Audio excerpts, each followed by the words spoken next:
Good evening, everybody, and welcome back to the Talos Principle 2, Part 2. We have just arrived in this area. I do not remember what this area is called. The Grasslands Ring.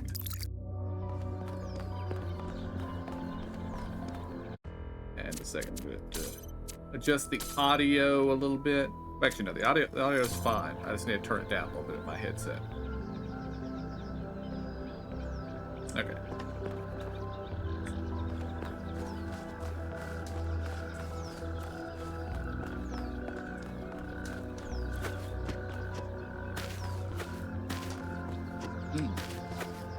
Kind of hung in the air there for a minute.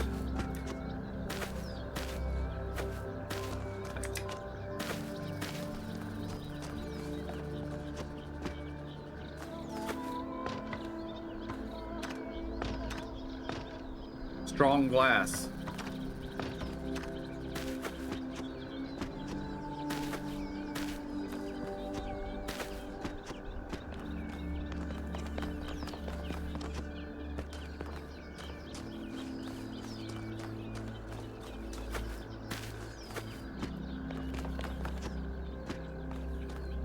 I'd expect him to run up on this block, and I did not.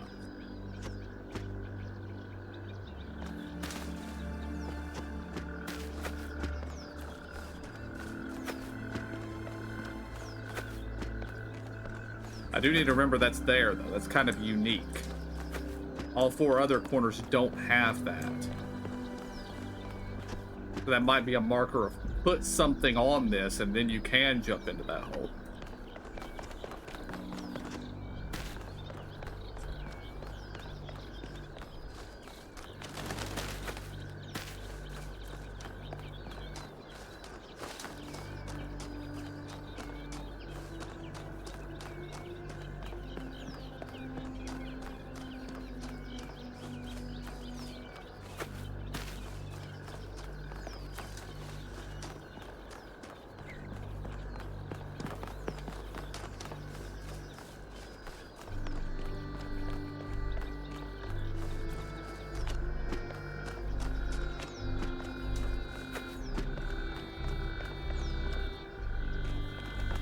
There's also not a block on the symmetric side.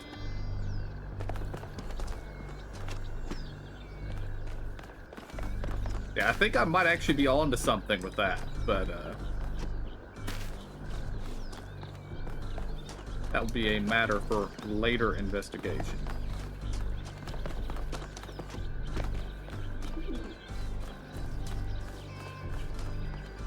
Because we do know that there are two lost puzzles, one lost lab, though.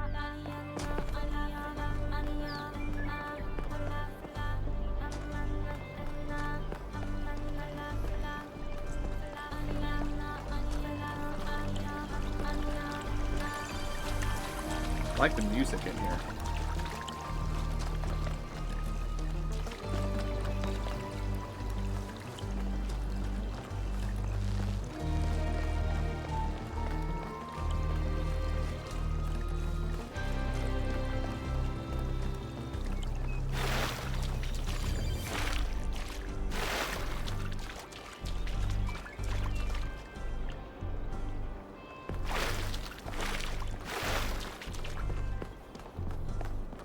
Alright. Looks like we're gonna have to go through the portals.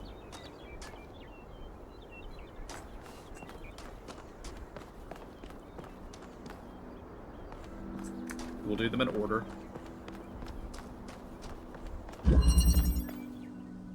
RGB shifting. Is that a puzzle?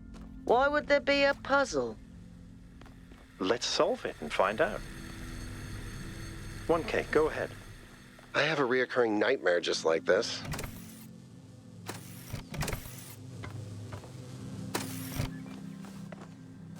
Okay, so what we need here is this. That device was not in the simulation.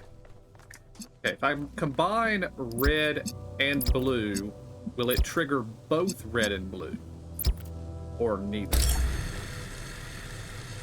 Neither. Okay. red.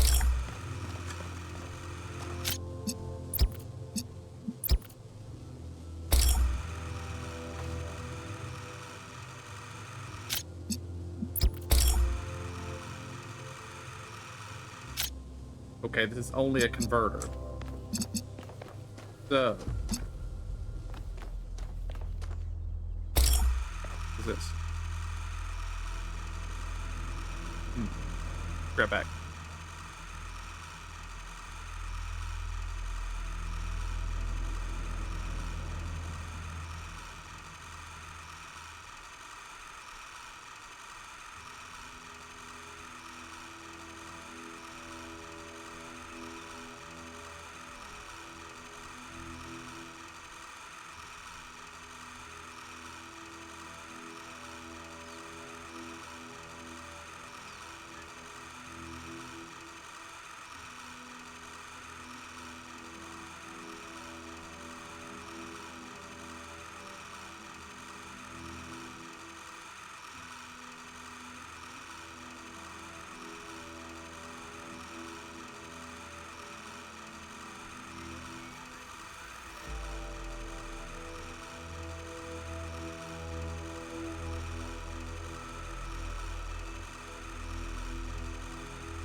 I am back. I'm concerned that this thing might be a hint. And I don't want a hint. But,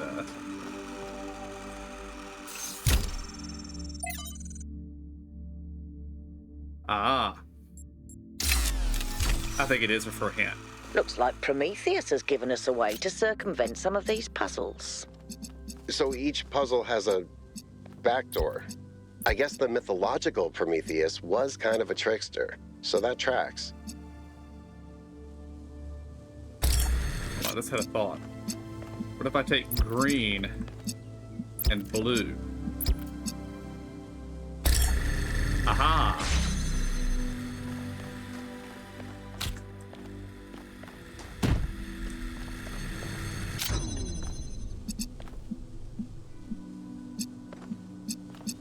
So, if we take green and red,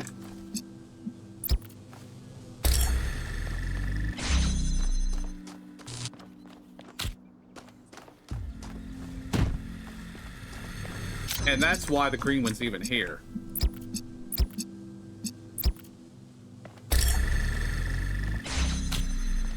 Okay, now we got blocks.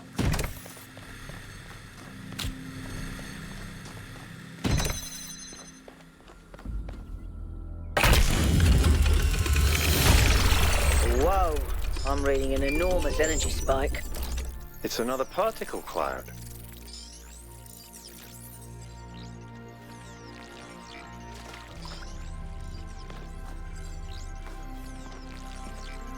It's headed for the lake.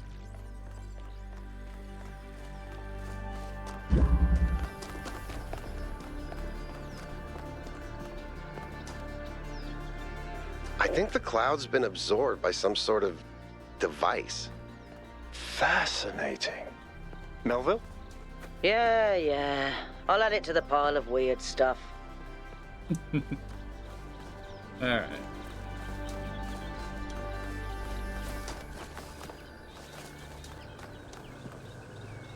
Oh.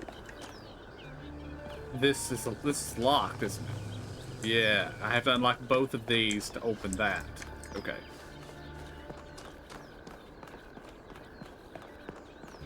I see.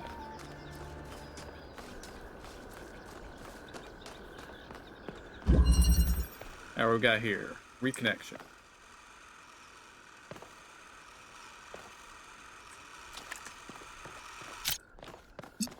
Boop. Boop. Boop.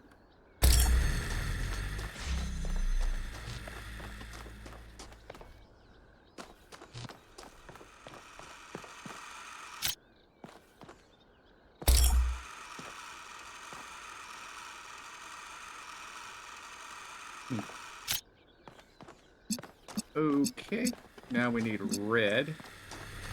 So we need...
been streaming 15 minutes and already been interrupted 3 times.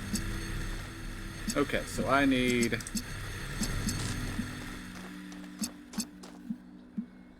We got another red. What I actually need here... I need...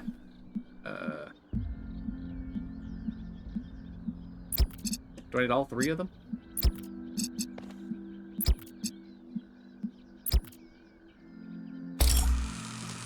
No.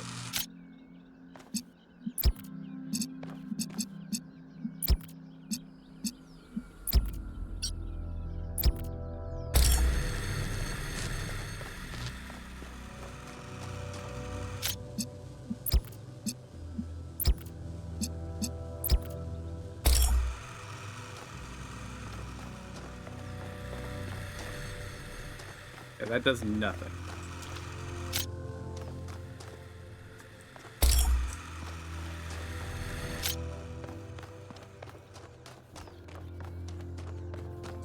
So.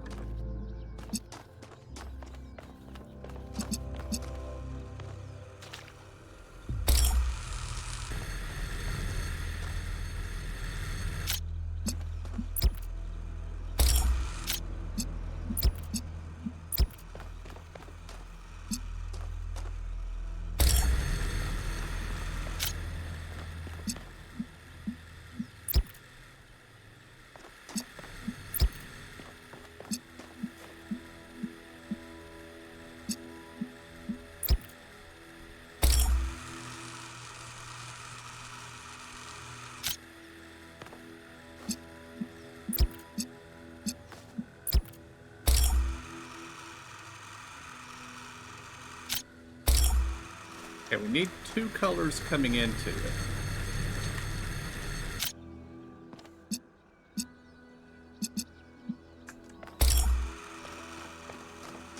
It can be...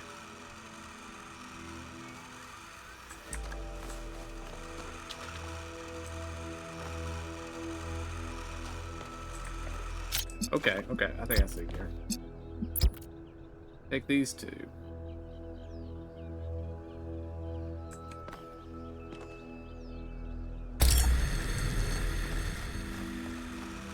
And I can take this and that and that.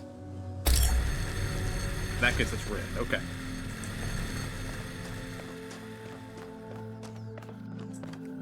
Wait. Oh, that's all. Okay, that's all there was to this one. Okay.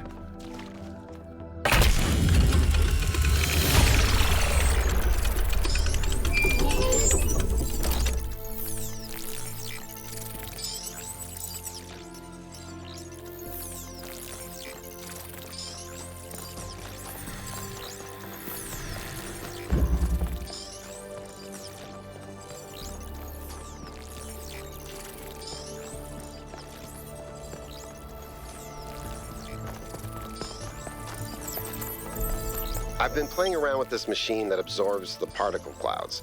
As far as I can tell, it uses the energy of the particles to build giant tetrominos? Excuse me? It's another puzzle. Collect enough energy, build a bridge, access the tower. I think. What is this, a theme park? Maybe it's an experiment. A rat maze.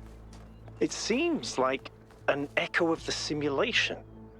Not a deliberate recreation, but built around the same core principles. Let's not jump to conclusions, though. What's clear is that this place was meant to be explored. So let's do that.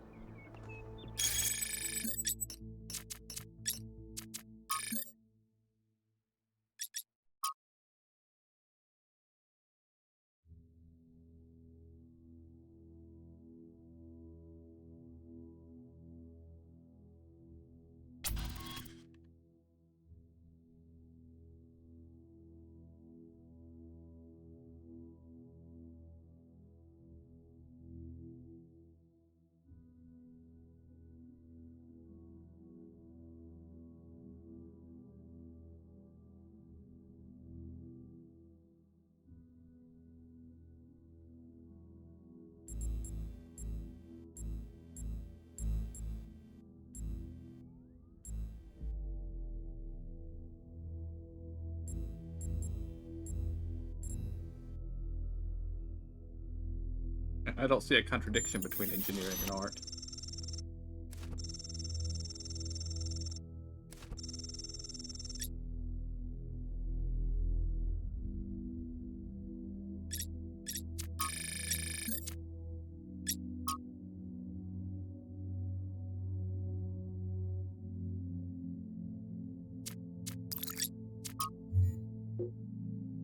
Okay.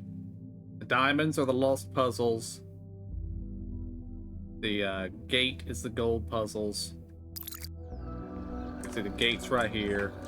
Lost puzzles are right here. Nothing says anything about the lost lab, but sure we'll find it. So the gold puzzle is over here.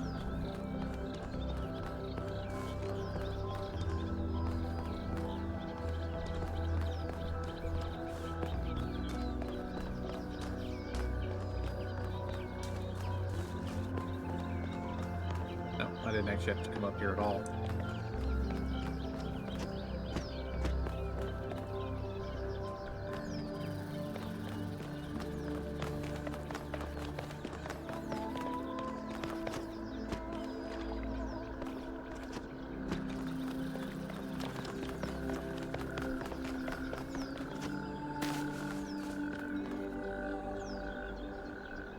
There's somebody waiting right over there.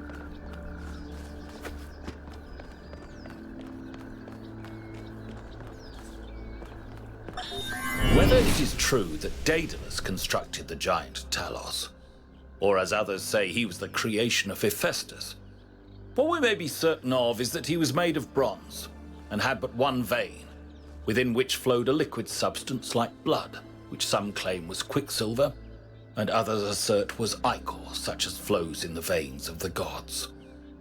The loss of that liquid caused him to die, as a man dies when he loses his blood. May we not then say that Talos, though created as a machine or a toy, had all the essential properties of a man? He moved of his own volition, he spoke and could be spoken to, had wishes and desires. Indeed, in the tale of the Argonauts, that was the cause of his downfall. If then a machine may have all the properties of a man, and act as a man while driven only by the ingenious plan of its construction and the interaction of its materials according to the principles of nature, then does it not follow that man may also be seen as a machine? This contradicts all the schools of metaphysics. Yet even the most faithful philosopher cannot live without his blood.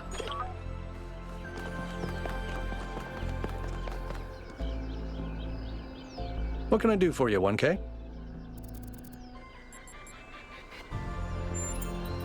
Me? Well, I was born when New Jerusalem was a lot smaller than it is now, and there was a lot of work to do. I wasn't really interested in technical stuff, engineering and so on, but I was good at keeping things organized. So I got involved with the administration side of things. Making sure the scavenging teams focused on the right materials, keeping track of our energy usage, that sort of thing. I think we've accomplished what the founder wanted us to, and I'm proud that I helped make that happen. Byron doesn't see it that way, obviously, but I think sometimes he gets so lost in his dreams that he forgets to look at the real world.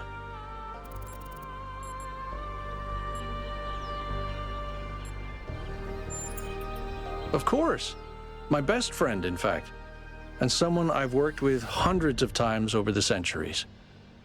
A good person who cares about the world and the people in it. I just also think he's wrong about everything and extremely annoying.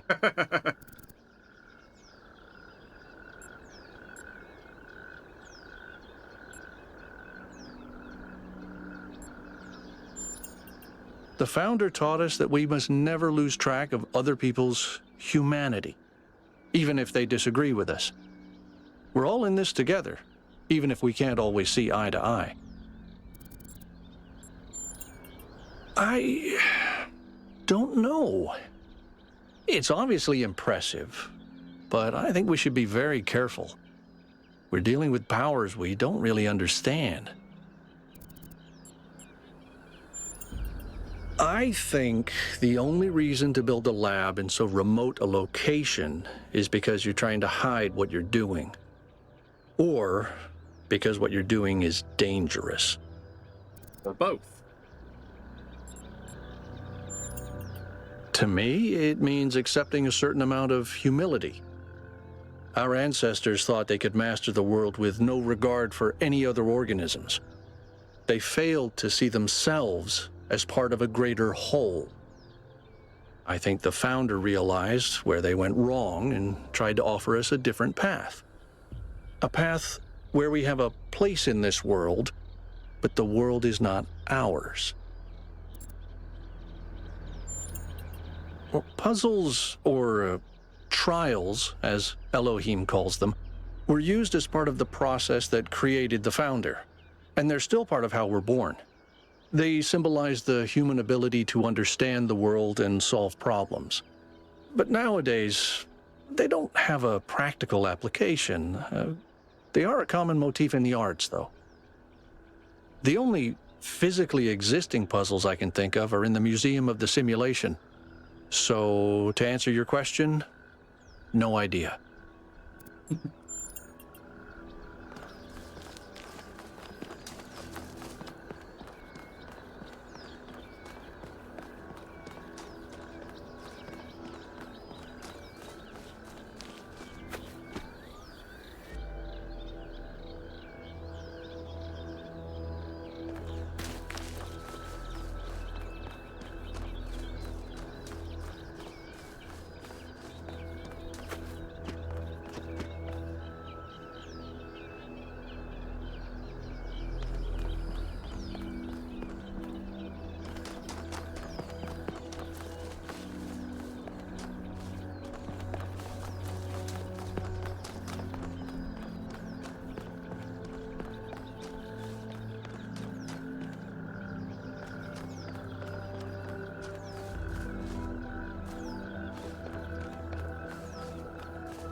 That's sus.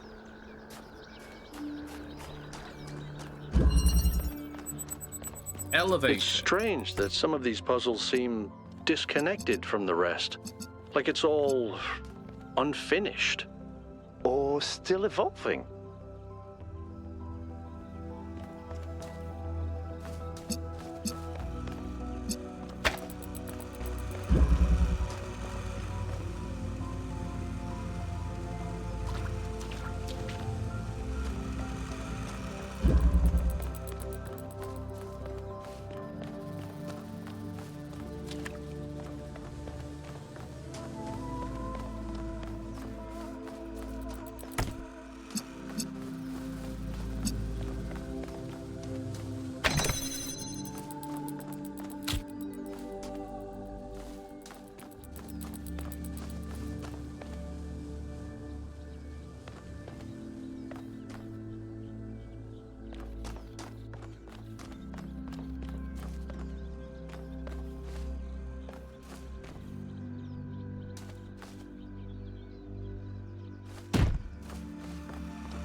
I don't know if this is going to be high enough.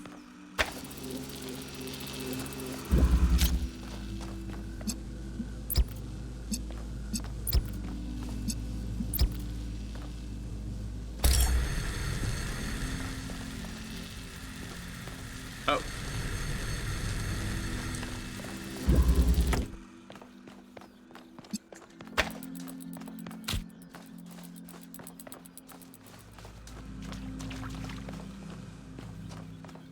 I don't need the box yet.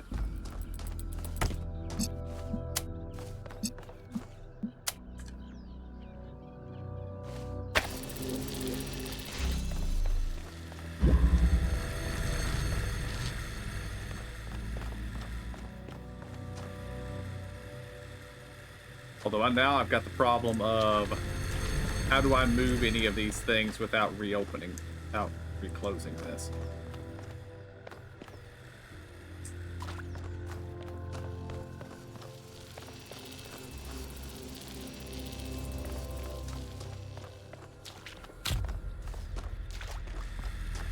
Box in here?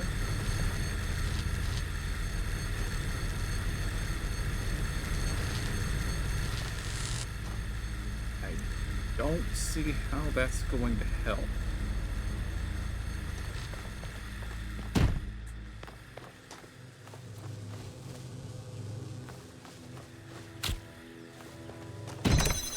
What's over here? We gotta get blue light over here.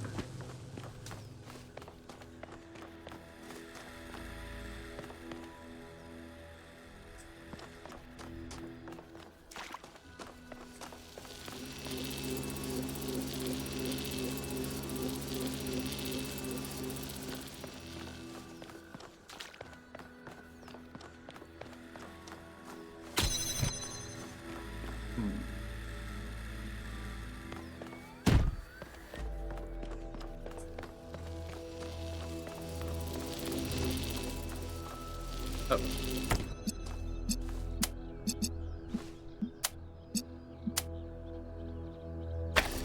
Because we don't even need this thing. That's... For this purpose, at least, we don't need this thing.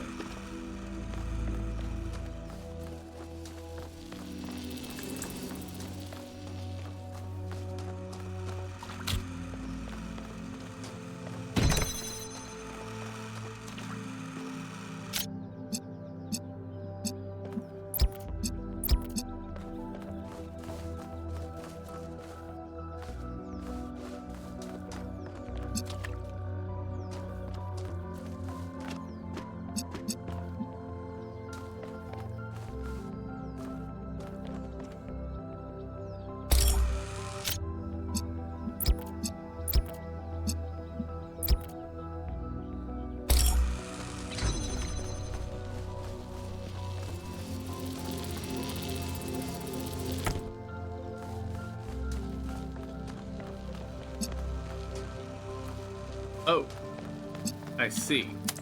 That's what the elevation is.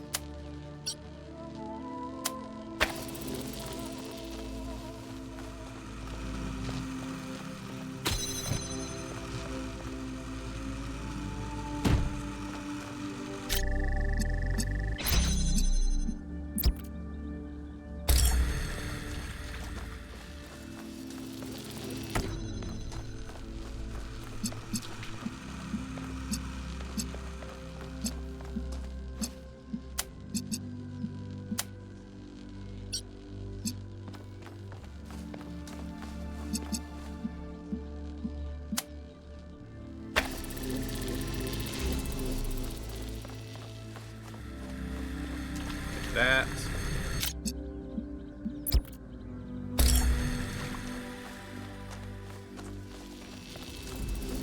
That will keep the door open.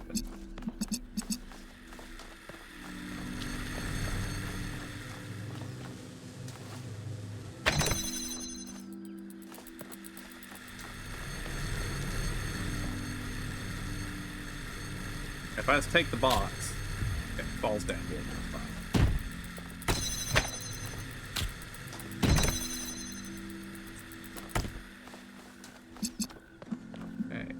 Blue light. There. Go. Puzzle. Complete.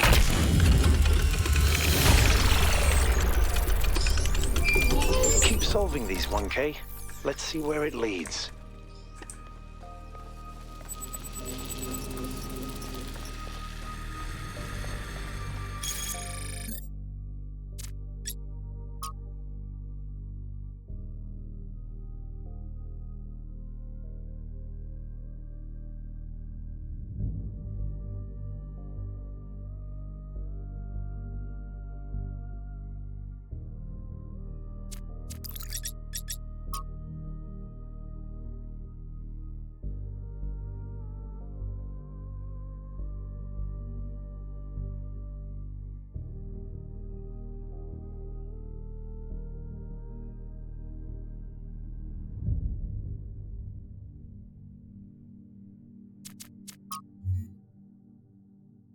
Oh, this was a lost puzzle.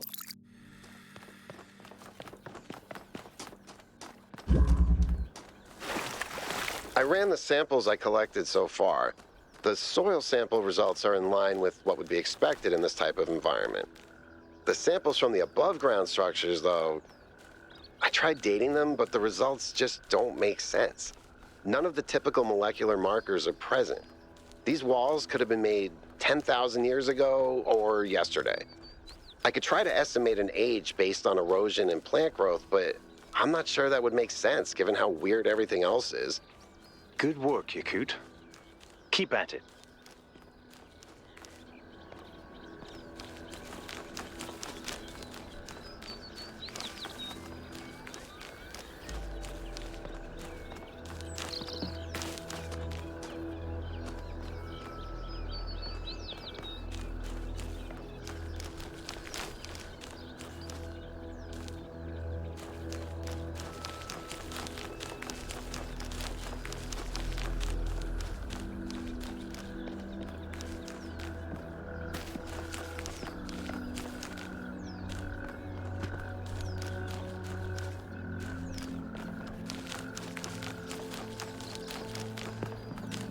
assume this building is the golden puzzle. Another set of golden gates. These must be connected to the ones near the megastructure. There was a harder set of puzzles in the simulation, right? And maybe they're like that. I know 1K is probably like, yay, harder puzzles. But to me, that sounds like error code 704. No thanks. Gotta call me out like that, Yakut.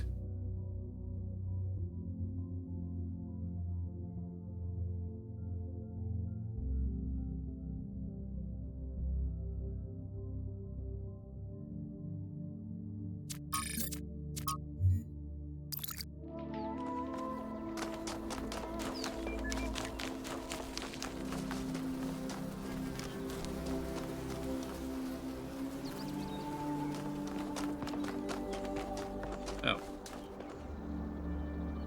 This is 4. Borders don't mean anything to me. Alternative option. Nice. Okay, it's a fan.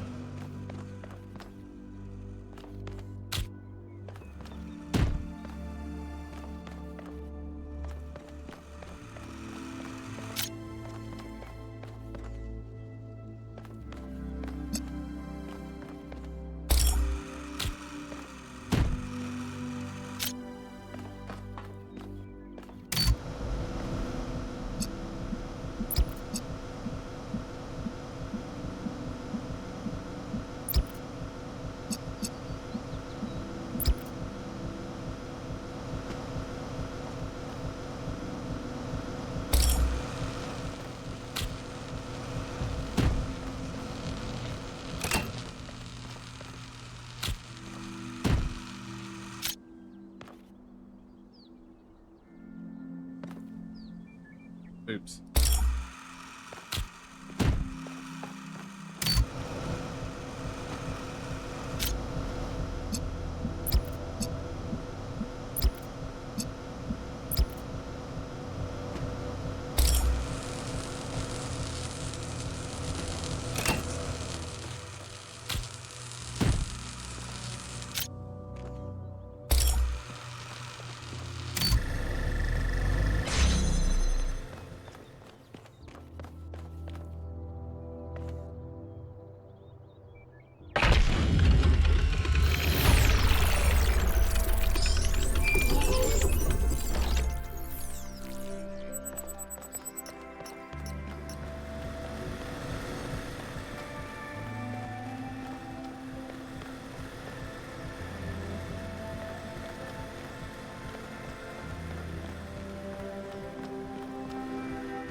I do wonder what the alternative option was. Hello, Byron. Tell me, what did you make of New Jerusalem?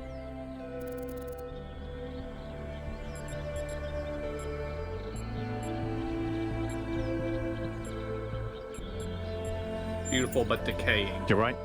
You're absolutely right. We had such ambitions in the beginning. But now it's all turned inwards. We've lost faith in ourselves, in our humanity. All we need to do now is finish that dome, and we'll be trapped in our perfectly neat little tomb. Of course, ask away. I'm someone who was born a long time ago, when we couldn't afford to romanticize the past and demonize progress, when the value of human civilization was evident because it was so close to being gone. I'm someone who believes that human beings are important. Terribly, desperately important, because intelligent life is rare and precious. I suppose you could say I'm old-fashioned.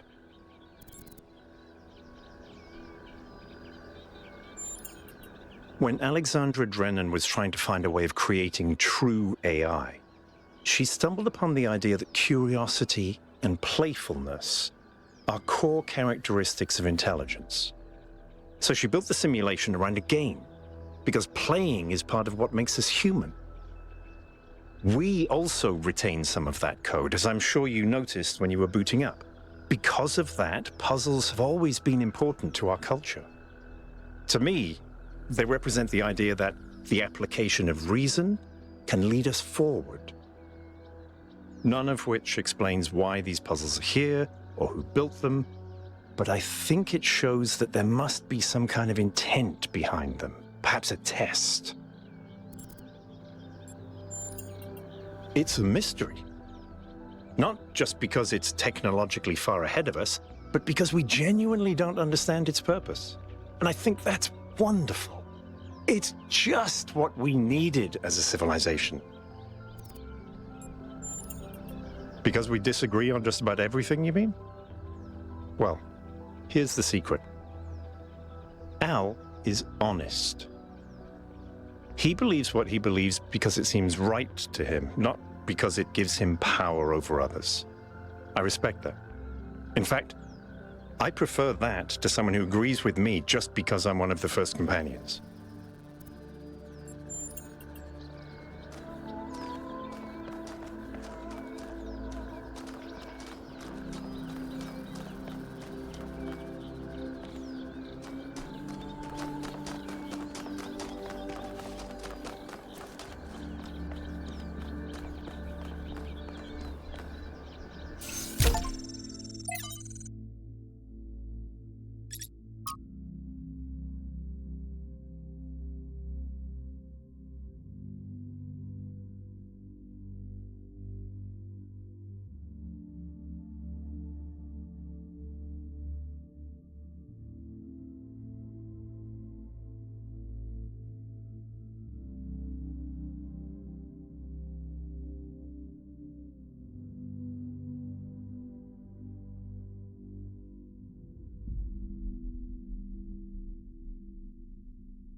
Okay, one thing that's interesting to me is we're finding logs from the first companions here.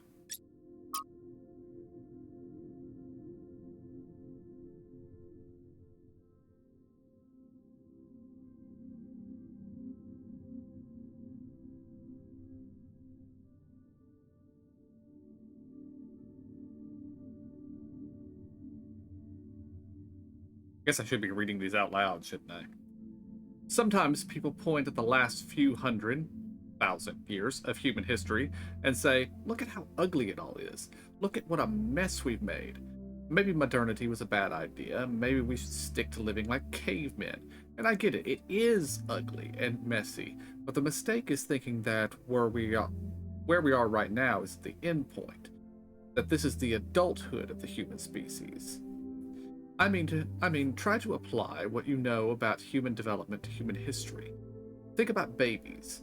Babies are ugly. Admit it. We all know it. They look like tiny old people covered in mucus. They have soft heads, and they grow into children. Tiny sociopaths with underdeveloped brains. And then they become teenagers. Pimply self-righteous lunatics driven by hormones. And then slowly, if you're lucky, then they gradually become adults.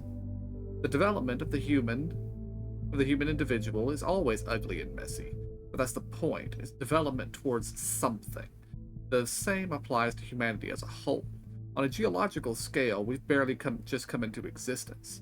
We've gotten through the baby phase, just about survived our childhood, but we're barely teenagers. Stopping here would be disastrous, and a betrayal of everything that we could still become. We may feel the weight of history on our shoulders, but this is just the prologue. To put it in pop culture terms, we haven't even made it out of the tutorial yet. Just because it's all pimples and hormones and frustration right now doesn't mean that it's never going to change.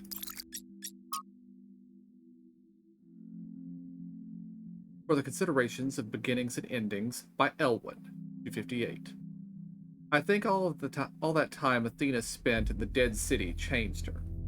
I don't think she had conceived of the goal before. I think she believed fully in the naively optimistic ideas of Alexander Drennan. But walking through those ruins is a visceral experience, and she spent a great deal of her time there looking for resources. It's the sheer amount of death that gets me.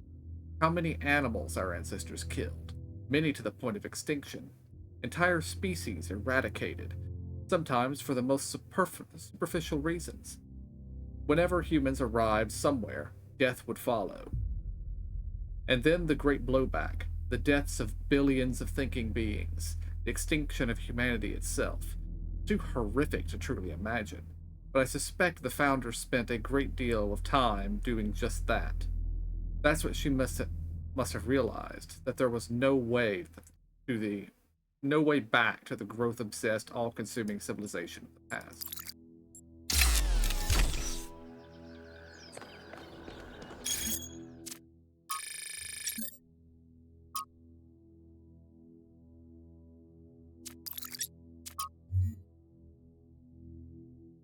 Okay, that didn't count for anything. Also, 2 stars. I don't know what the stars are.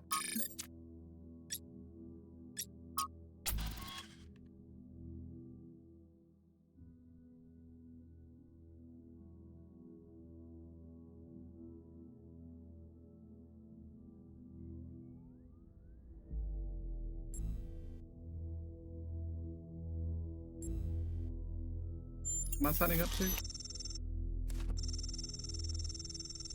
Look, my friend just wants some assurance that you're the right kind of person. If you want to know what's really going on, you'll have to play along. You could back out at any time, but if you don't engage with the process, then, well, you won't get to engage with the process. At all. It's up to you.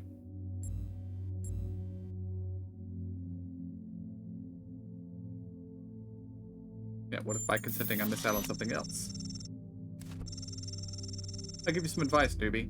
When your choices matter in this world, you'll know about it. It's somehow built in. When you face a dilemma with both options look good, then for sure you'll miss out something. But trust your gut, you can't go wrong. This right now is not one of those dilemmas. You should come along for this ride. That's my advice. I consent. Good choice. There's 6 questions. Standard vetting procedure. We'll get the best results if you answer in whatever way is most true to you. Question 1. Which is more important for making good decisions? Compassion or knowledge?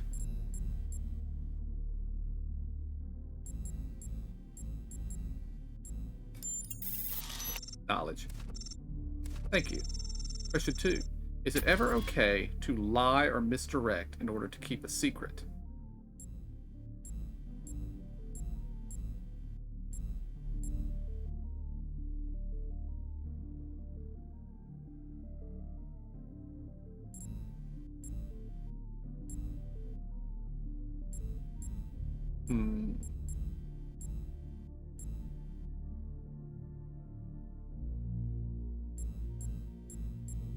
Ideally, lying is always bad. But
Weird conversation with Doge.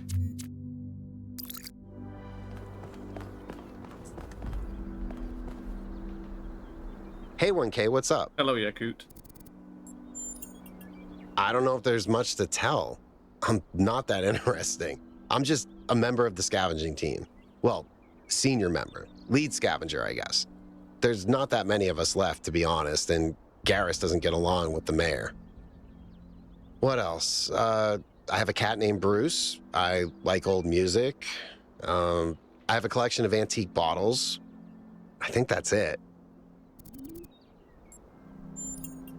I've always loved exploration, seeing new places, that feeling that you're the first person to set foot somewhere after all this time.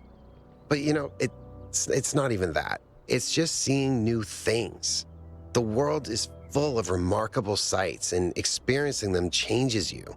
It's not the same as just reading about it.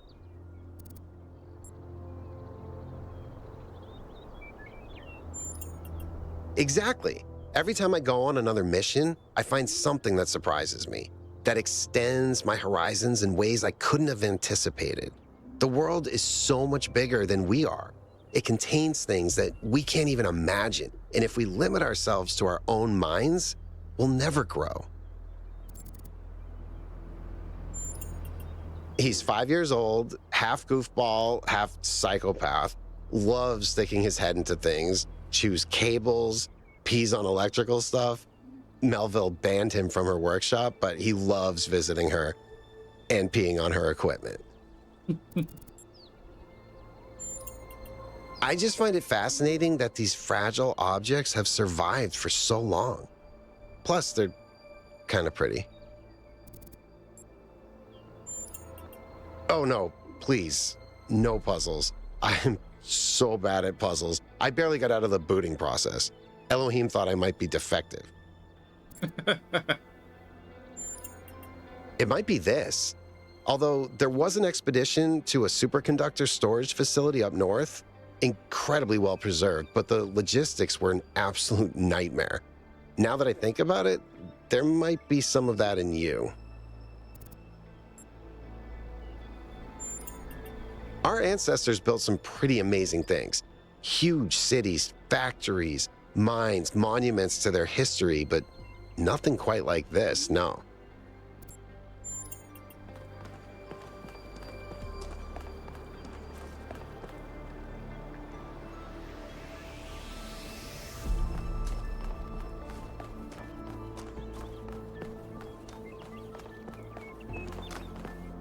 Ah. We have found 3.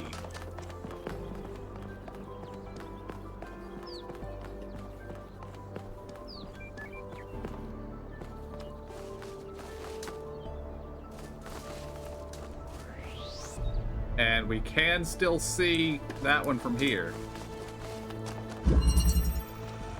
But I don't see any way to get anything high up here, so probably not helpful for this one.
Okay, we need... That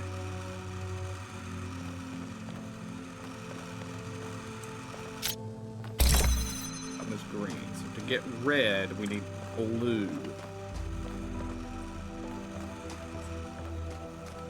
We need blue and green.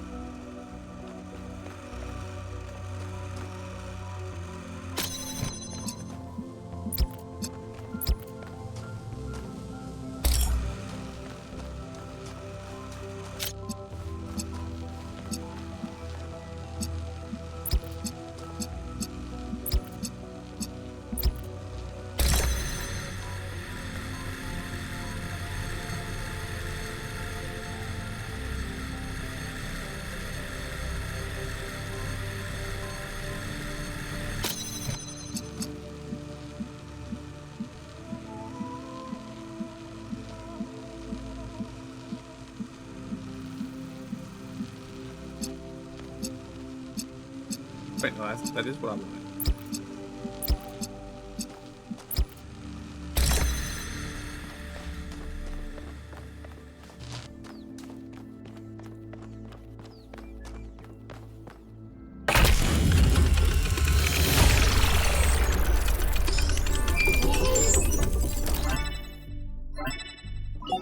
I have good news and I have bad news.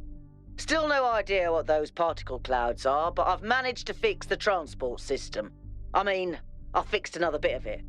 Well, it goes to one more station now. Don't complain. 2 stations are better than none.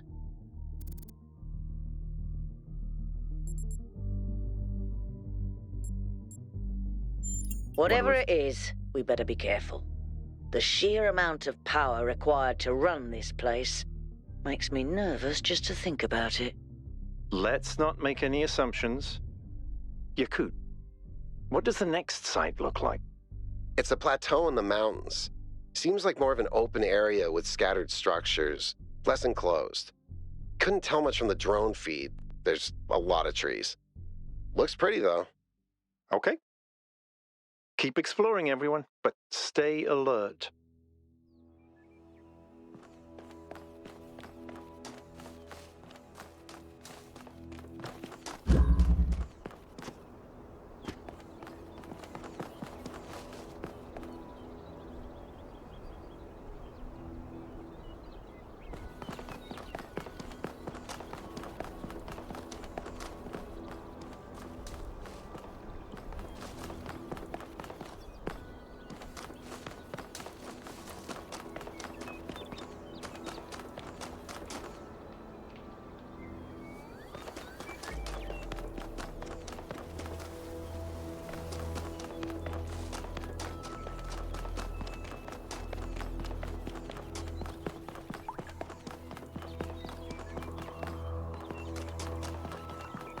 Lore.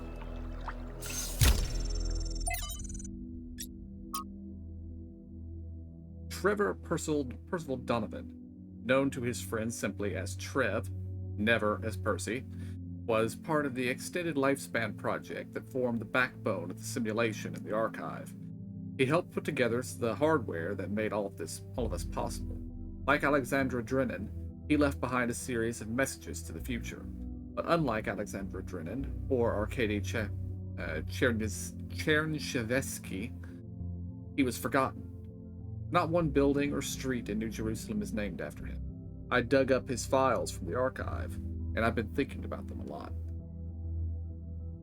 5358.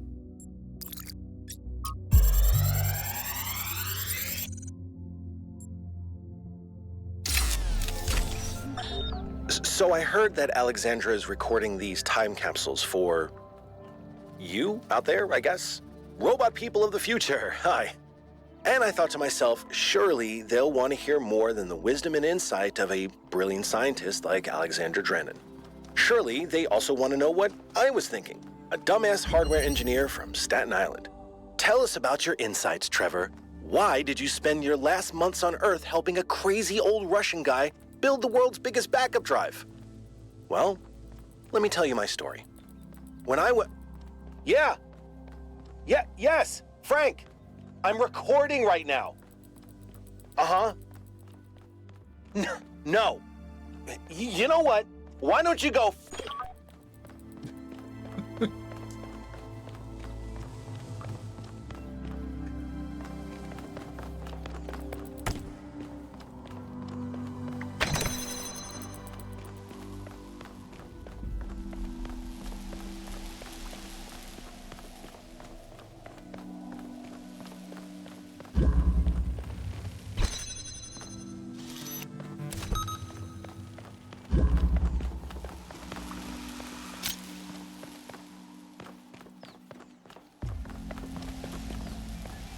Okay, nothing in here.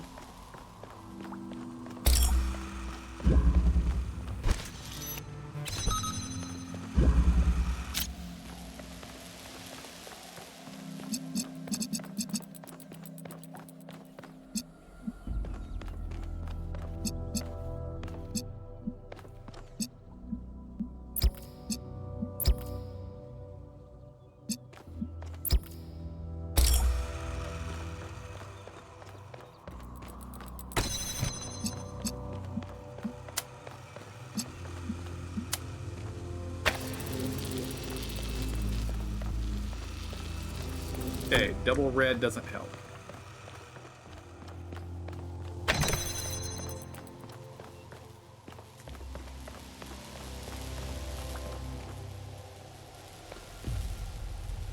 Okay. There's a blue one over there. I think what I actually need, red.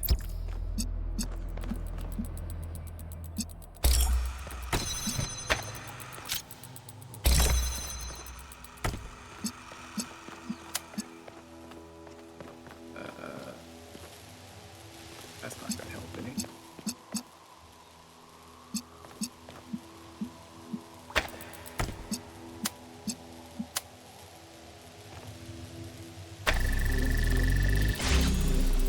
Okay, does this make it where I don't need to push the button? No. No, it does not.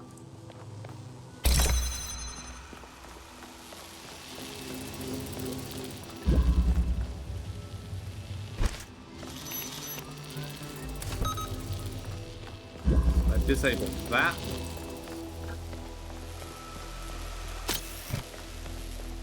Yes.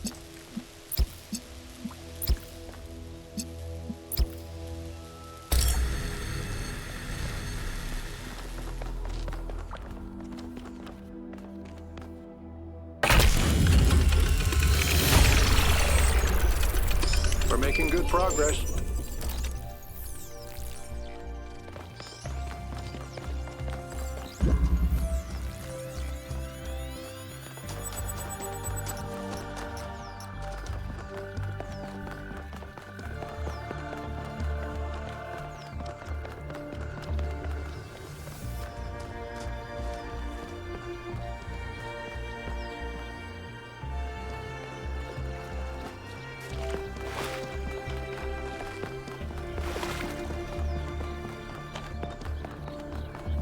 I feel like this leads somewhere important.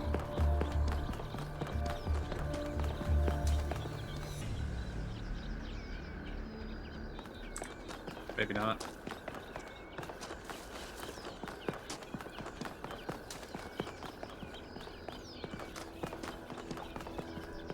Maybe it leads precisely where I was already planning on going.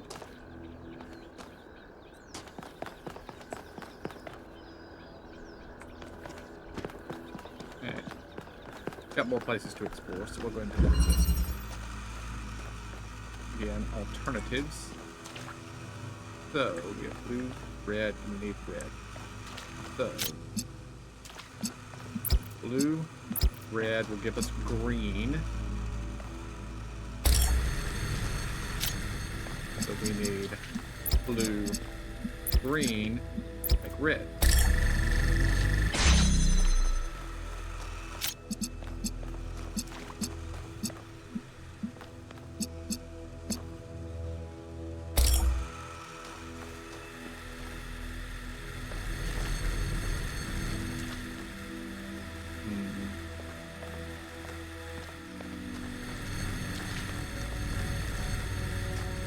Red and blue. Okay. Pick this up.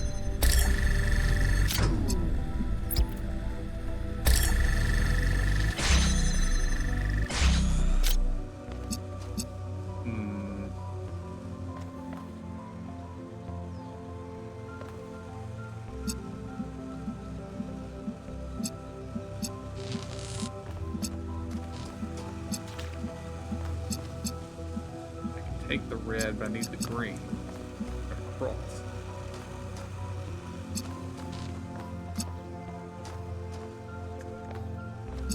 Wait.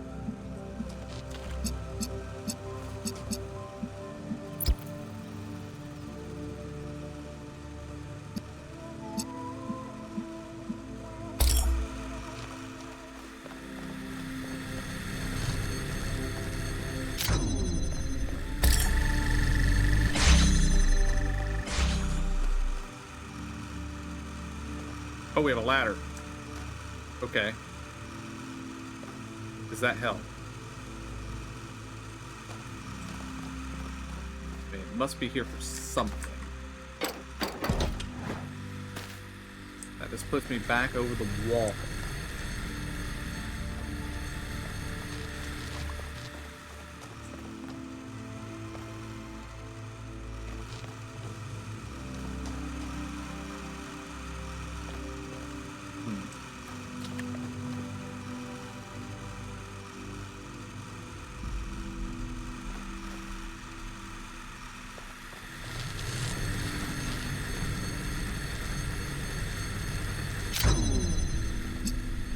Blue, green, red.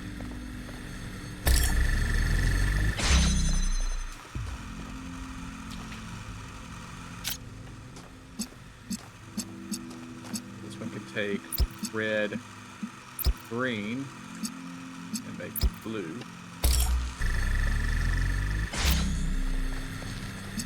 This one can take blue, green, make red.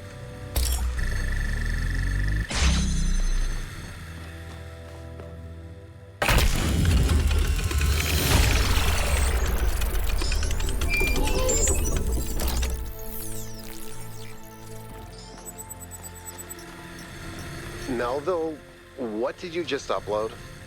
A photo? I mean, technically you're right, but Is that? I can't tell what that is. how did you even manage? You're literally taking a picture with your eyes, Melville. I don't even know how to make my eyes go out of focus.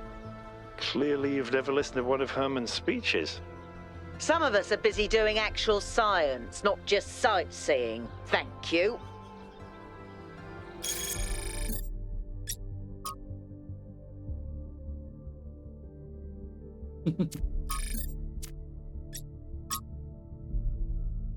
The long-awaited birth of our 1000th and final citizen was interrupted today by an unknown projection in the skies. The projection, which identified itself as Prometheus, goaded New Jerusalem inhabitants in indecipherable incantations. In an interview with 1K, he suggested that the projection could be the work of someone outside New Jerusalem.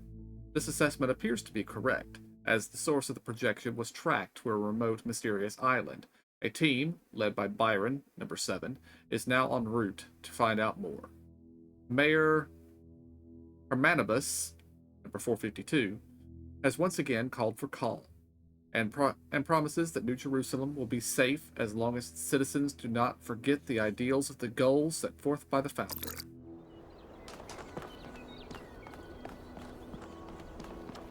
Okay. Onward.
Oh yeah, almost forgot I could attach the fans.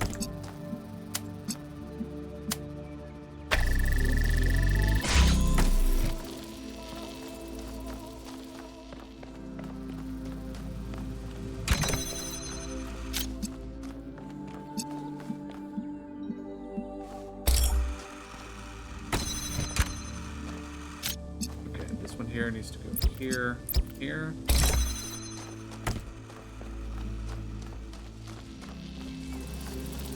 fan back around. Okay, we need green. Need to find a spot where green can reach the other side.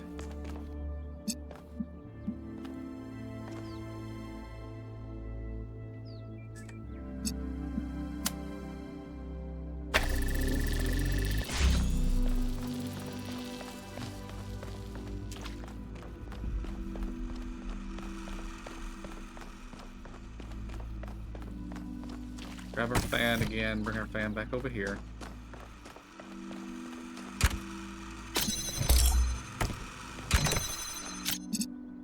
Pop, pop,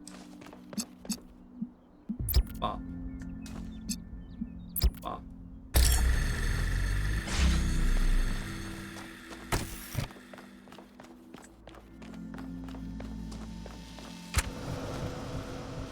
And up we go. The bridge ring seems to be fully charged now. Try accessing the tower, 1K.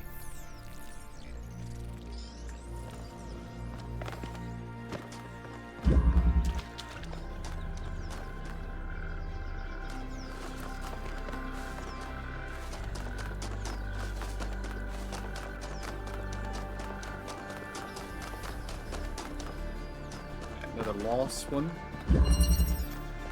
Interconnectivity. Okay.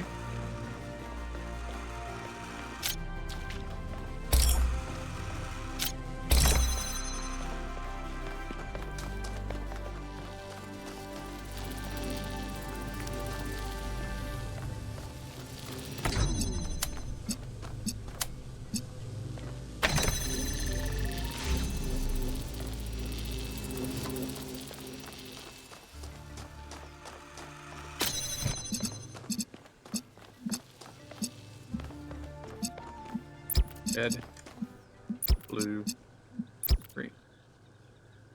No, that doesn't really help any.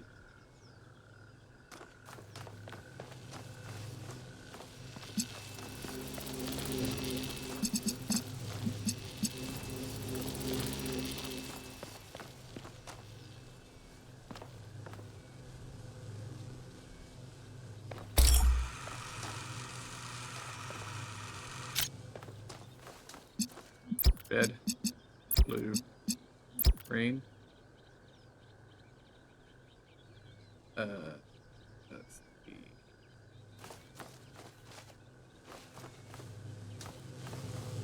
Laser won't go through the gates. Get close enough over here that this can actually see it. That.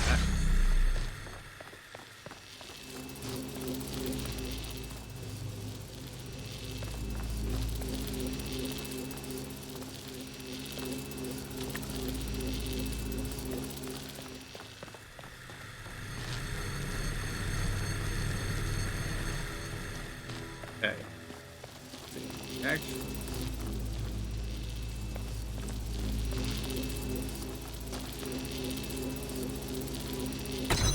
I pick this up, both gates close.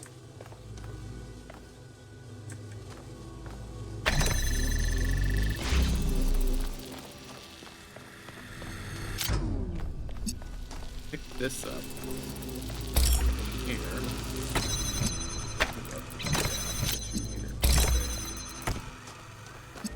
You out here. Okay, now we can get red to there. Drop. This, get that, there. Oh, I was standing in the way.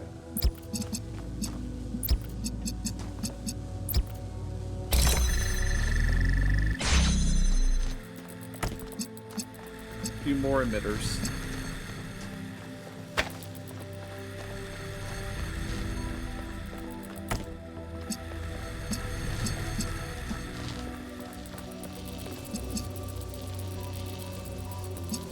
Okay, something right here. It's gonna go green. Green. Up.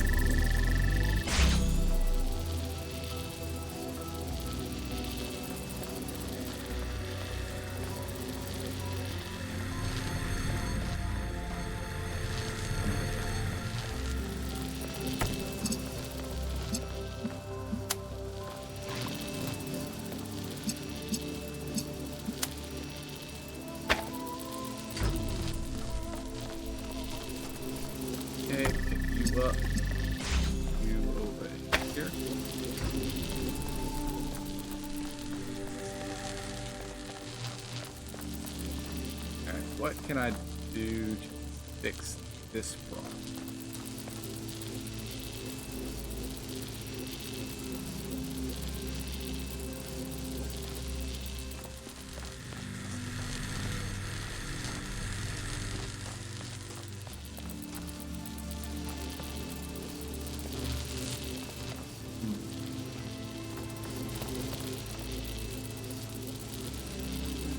Oh.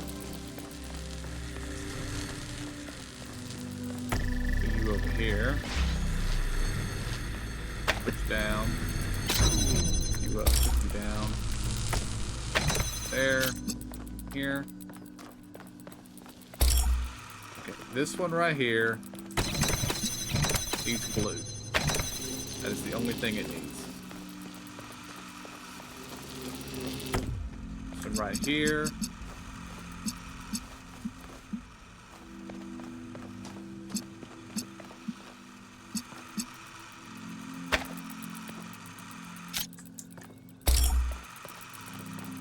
This one needs blue. Goes there.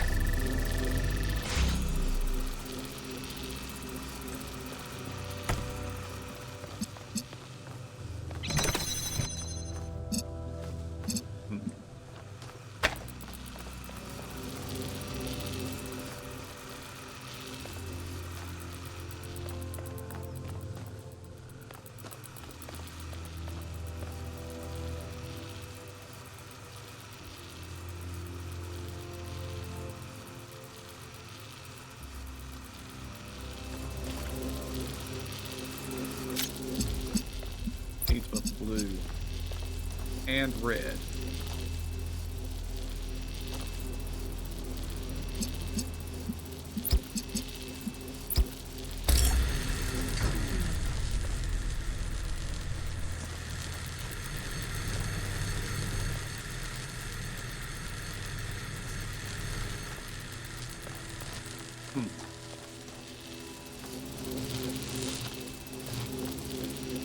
Oh.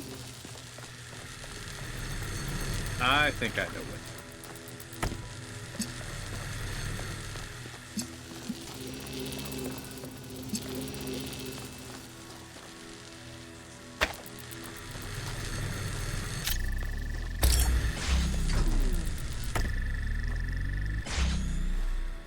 Yeah, I think what we need here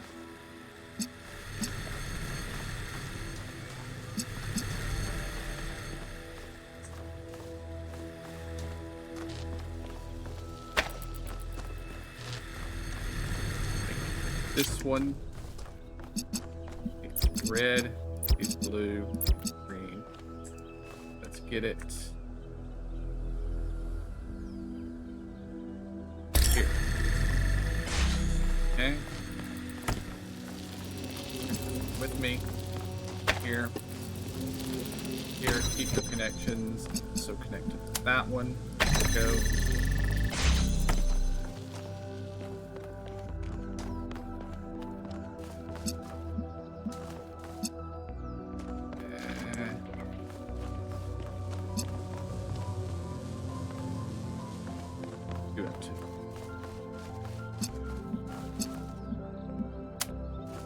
Blue.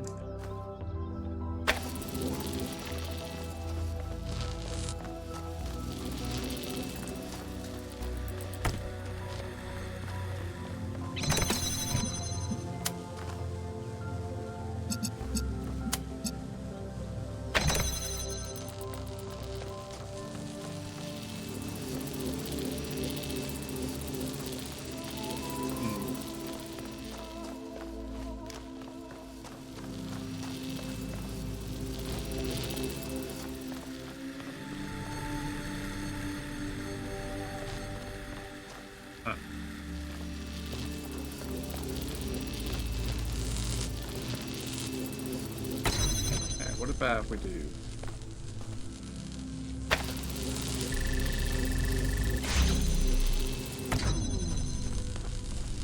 this all the way over here?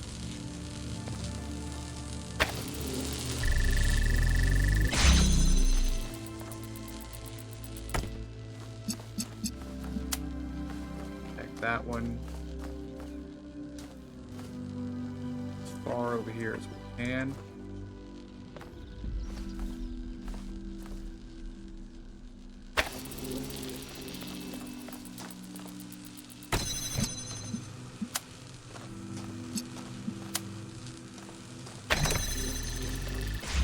There.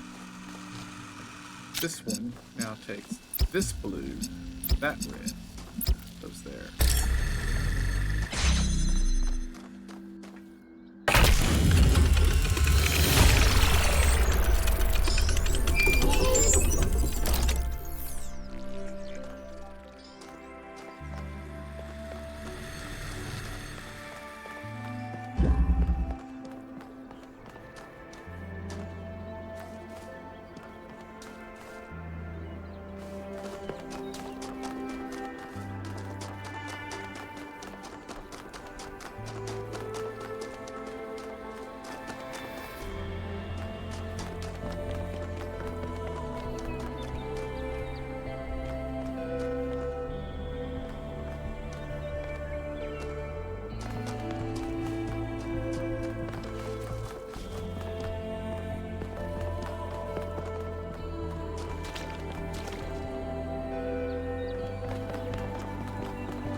Found door number 8.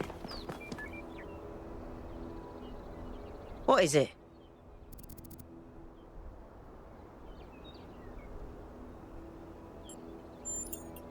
Founders pistons. You want my autobiography now?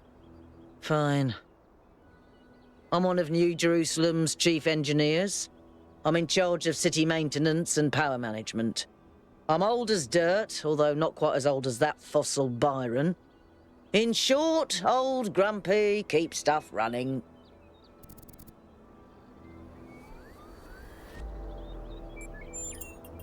Hobbies? You think I have time for hobbies? That's cute. If I had time for hobbies, all of you would be dead.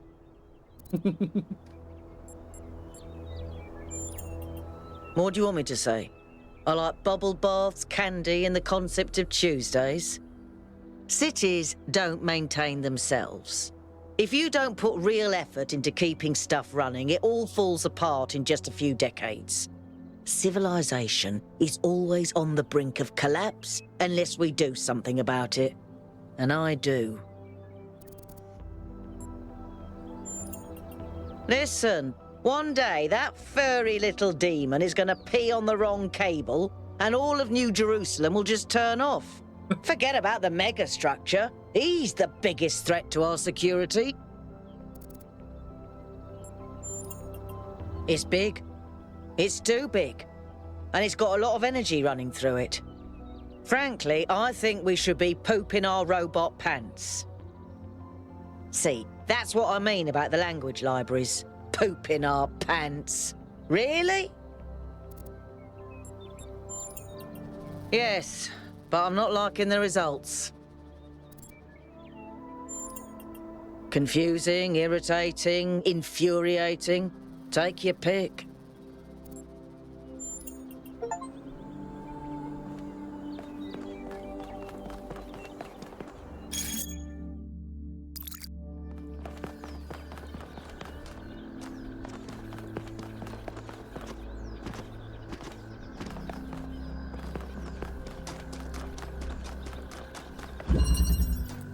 Entanglement. Alright, you're gonna be opening something for us.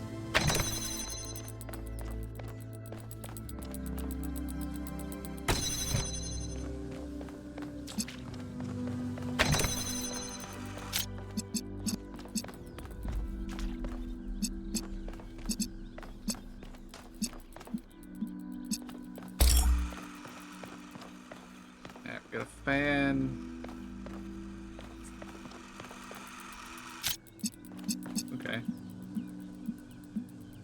So, connect you to all of the greens and the red and the blue. Put you right here.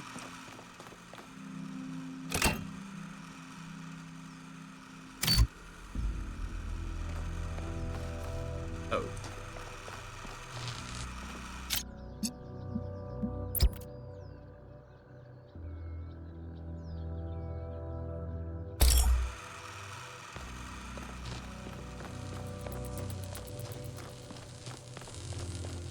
We're gonna need that box. Okay, so that's not gonna work quite yet. It might work in the future, but not quite yet.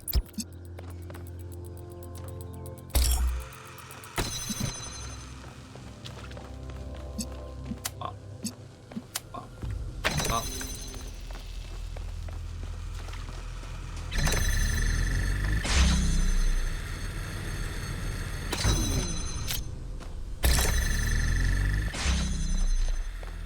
Okay, now we get a box.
That's the end.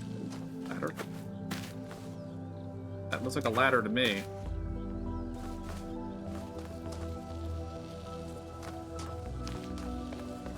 Although I guess that is a recurring motif.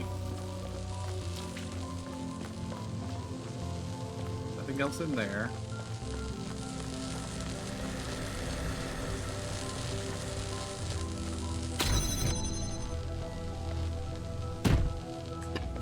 Let's do this.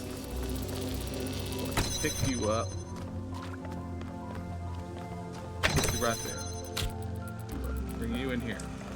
Put you right there. Pick you up. Right there. Pick you up.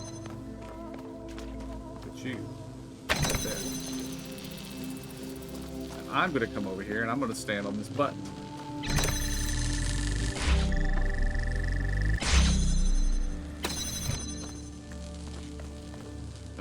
Okay. That did a lot of things, but it did not exactly do the thing that I needed it to do.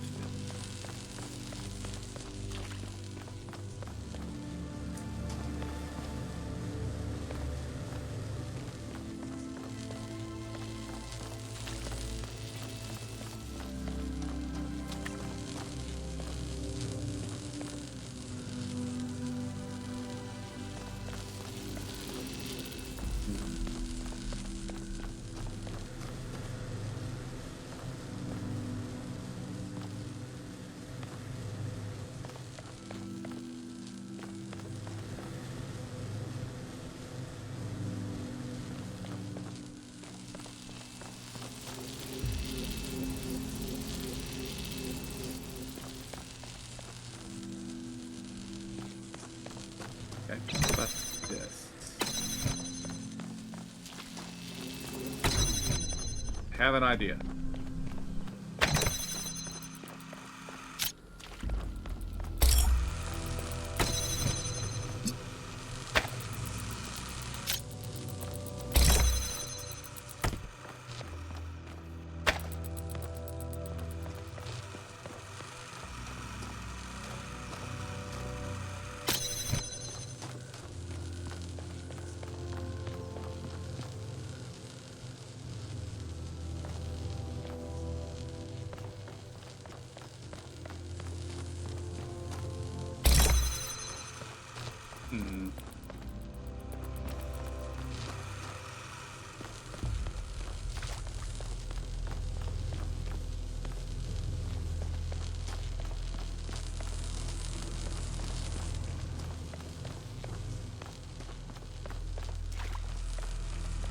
Oh, I know what to do. You need that.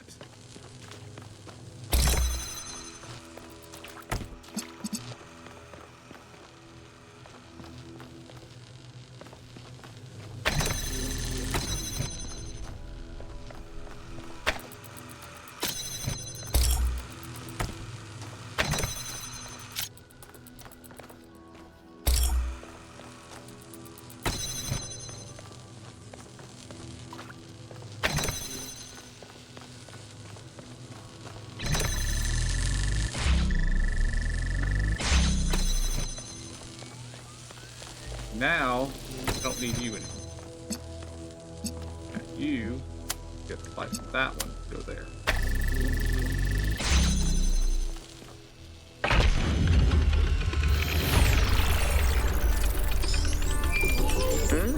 Odd. One case solved all the puzzles in this area, but nothing happened. There was a brief blip in the system, though. Maybe it'll do something later. There has to be some sort of point.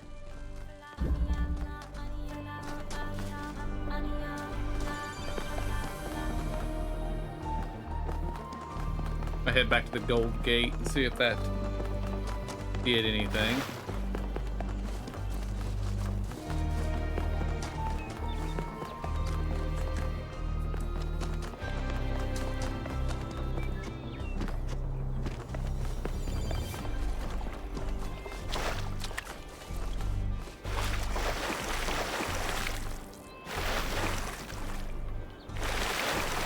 Question here.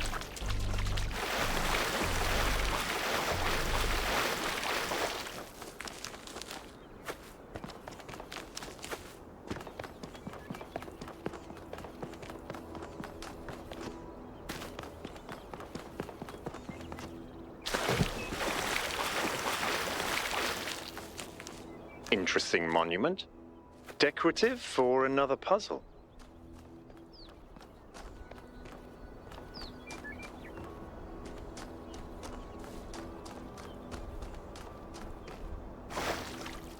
Aha. Aha.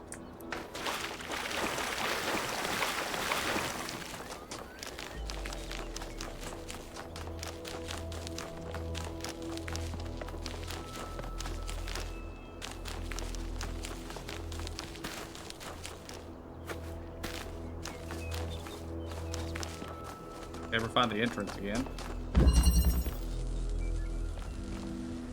Okay, can I see?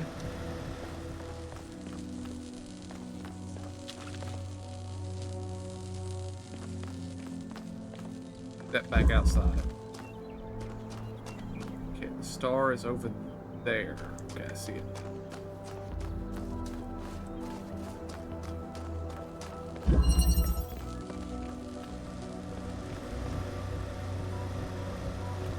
Okay.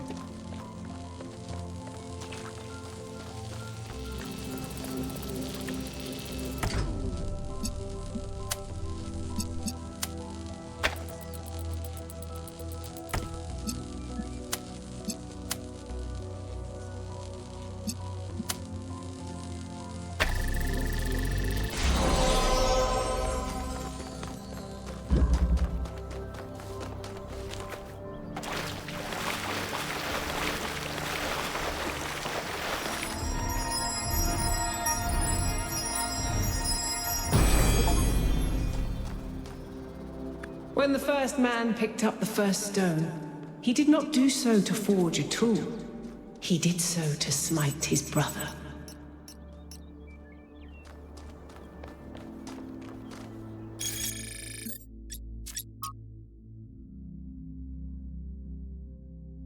Discover what seems like another mystery to solve. Stars, clearly inspired by the simulation, which are gained by solving puzzles related to these monuments, Pandora, Prometheus, and the Sphinx. Perhaps these stars are somehow related to what Yakut dubbed the astronomical temple.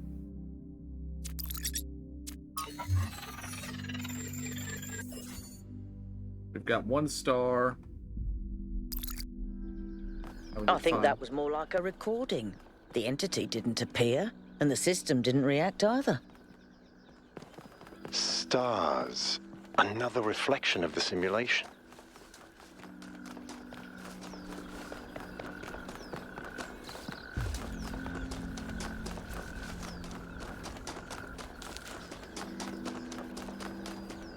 Yeah, I've already done that one.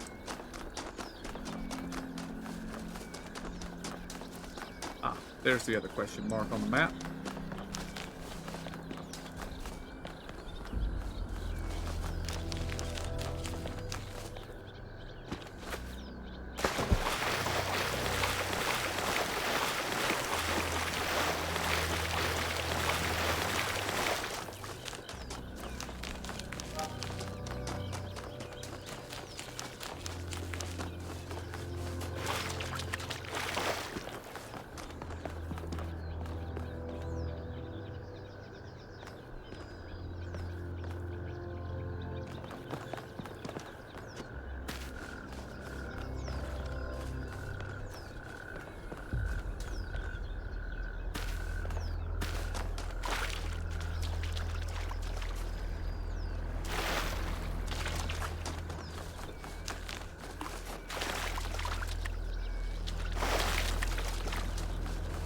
Maybe I shouldn't have jumped down here. Don't know how I'm gonna get out.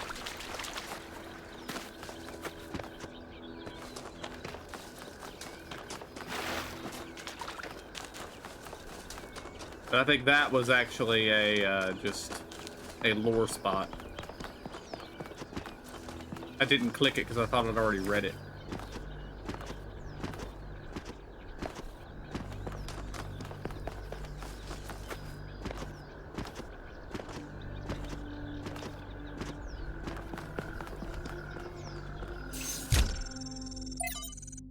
But I have not.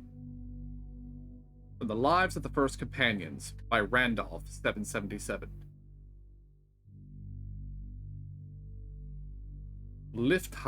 Liftreiser is perhaps the most mysterious of the First Companions. A wanderer and mystic by nature, he would venture far from New Jerusalem on his own, recording his thoughts as he explored harsh and distant lands. These recordings garnered him a group of devoted followers, to whom he tried to impart his wisdom. 5358. I think we've encountered something else that said 5358. In the troubled time following the founder's disappearance, Liftrasser and his disciples set out on a journey to reach the opposite end of the world by foot. They've not been heard from since.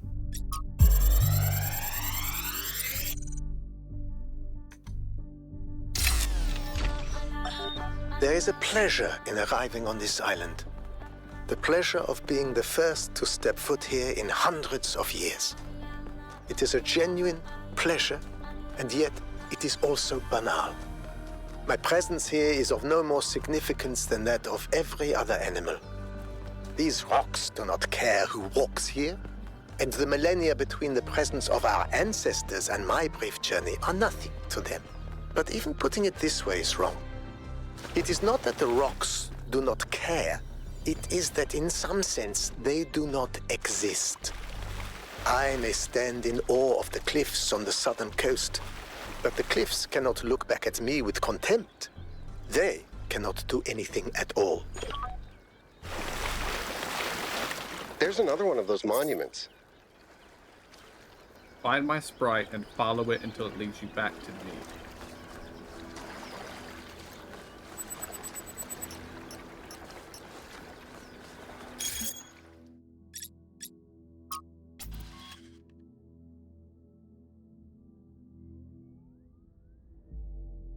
The 1K found a recording of Liftrasser. What an odd recording, too. I know he's one of the first companions, but I don't actually know that much else about him. Don't think I've ever seen him around either. Can someone explain? Liftrasser always had an unusual perspective, even in the very beginning. He traveled a lot, sometimes leaving for years. He built a kind of mobile recharging station, so he didn't need to come back to the city as often. Although it was quite risky, as the solar panels had a tendency to break rather quickly. But he had no problem taking risks if he felt they were necessary, and exploration was necessary to him. Liftrasser would record his thoughts as he explored and then publish them when he returned. Over the centuries, he accumulated a group of admirers, or disciples. In the period of crisis surrounding Athena's disappearance, they left the city, headed into the unknown, and we haven't heard from them since. Oh, that was...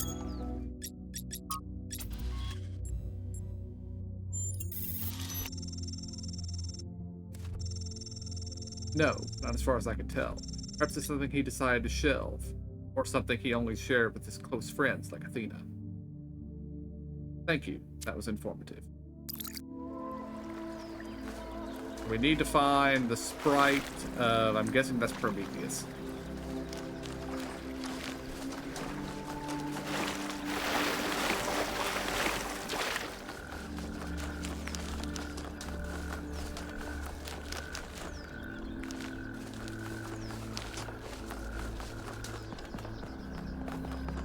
Lost lab.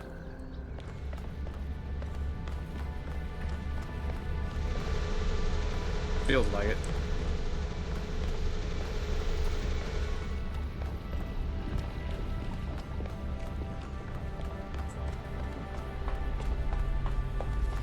This is very similar to the structure where you found the schematics.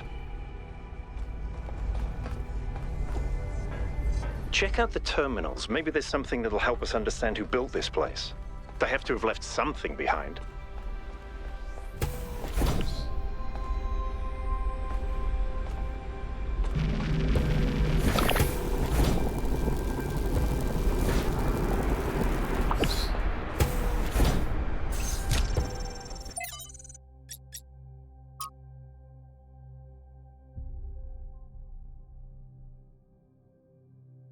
The 4.2 kiloyear artification event from B.T. Otamambo's Anthropocene Dilemmas. The Akkadian Empire, forged in violence by Sargon the Great and his sons, reigned supreme over the city-states of Old Sumer. Enriched by trade from distant lands, fed by the plentiful wheat fields of Mesopotamia, the empire bestrode the world with confidence and pride. Who could oppose the chosen of Anu and Enlil, the masters of the four corners of the world? Then the weather changed. The crops stopped growing. Trade collapsed. The empire fell. Its capital forgotten. The most likely culprit at the time of writing is the 4.2 kiloyear artification event. The beginning of the Macaulayan Age, and a non-anthropogenic drought that may have lasted almost 2 centuries, caused many of the earliest civilizations around the planet to collapse. This is where our ordinary understanding of time, measured on the small scales of human history, collides with the reality of deep time and our existence within a much bigger picture. We live on a changing planet in a changing universe. Climatic optimums are temporary. Extinction is the norm. The Akkadians, like the more egalitarian inhabitants of the Indus Valley civilization, could not understand why the rivers dried out and the rain stopped coming. Even if they could, they lacked the tools to do something about it. A few short millennia later, we are on the brink of having that understanding and those tools. What can we do? What can we learn from the tragedies of the past? Error 5358, one such drought, completely natrogenic, would be enough to wipe out New Jerusalem for good. 5358, that's that guy's code.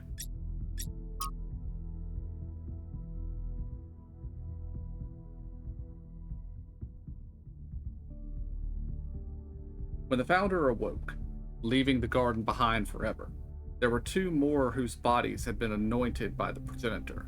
The gold disc breathed life into them, and their names were Eustathius and Cornelius.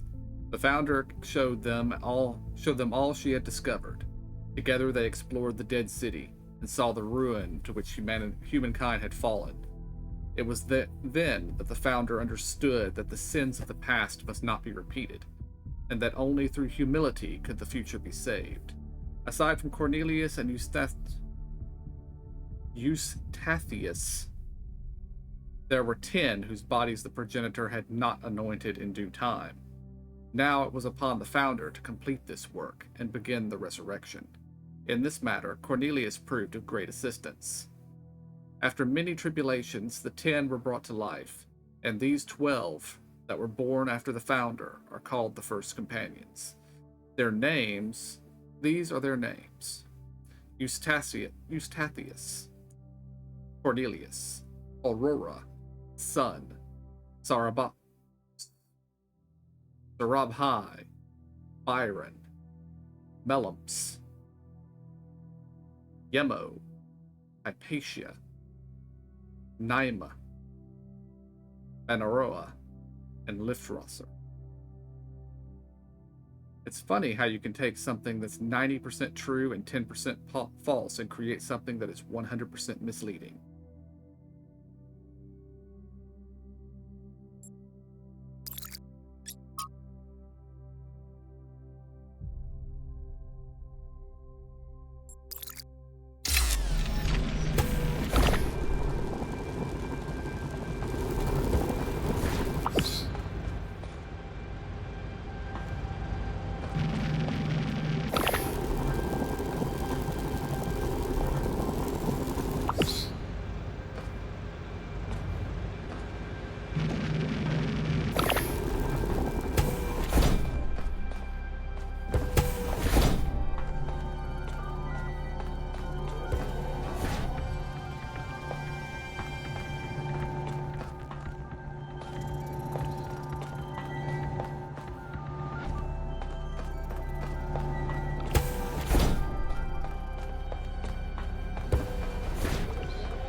Well, it is saying that I have found this place.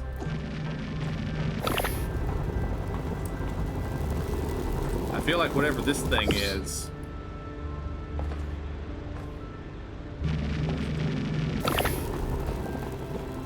might be important.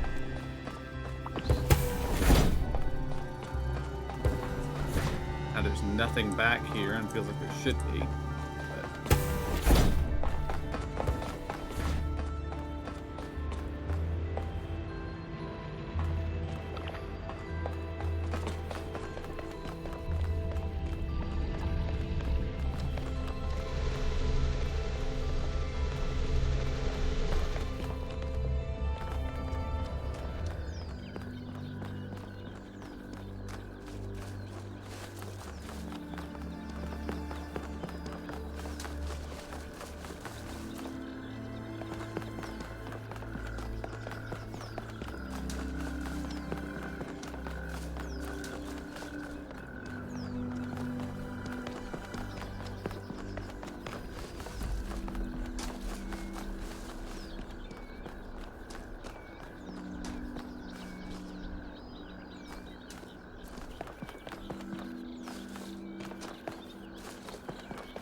Oh.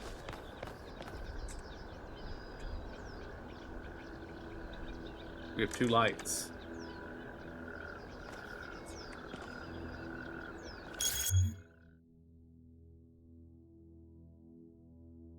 They say it's pride for completing the 2 lost puzzles.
The Avatar must be hiding somewhere.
Oh.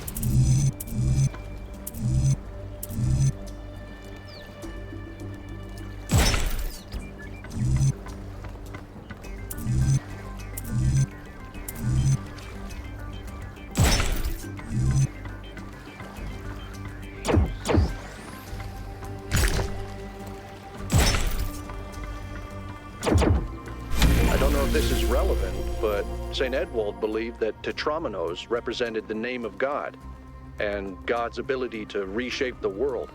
True, but he was also mad as a hatter. One man's madness is another man's genius.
I was terrible at the Tetromino Rangers. Those were actually the only ones I was good at. What? I'm just saying.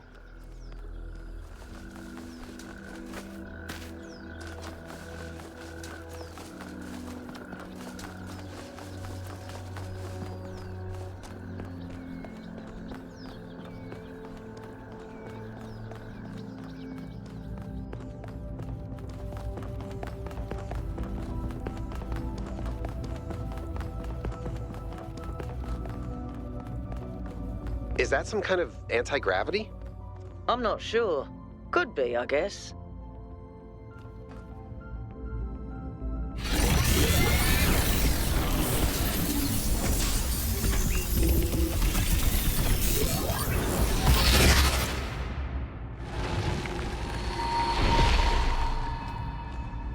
In the beginning, the gods shaped humankind out of the clay of the earth and gave them life with their own breath. But who is closer to perfection? The creator or the created?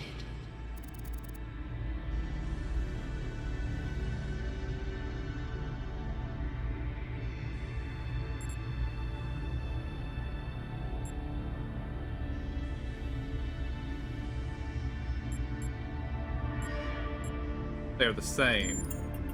Different words may be spoken with the same breath.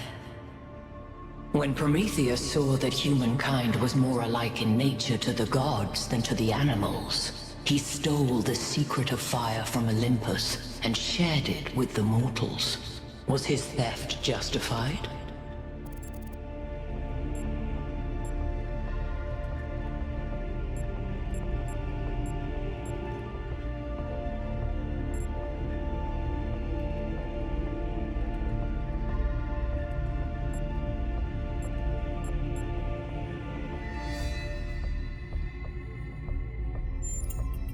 You have forgotten that all deities reside in the human breast. Angered by the betrayal of Prometheus, Zeus punished humankind by creating Pandora. He gave her a box, and when she opened it, from inside escaped sorrow and suffering. All that remained within was hope. What does this mean?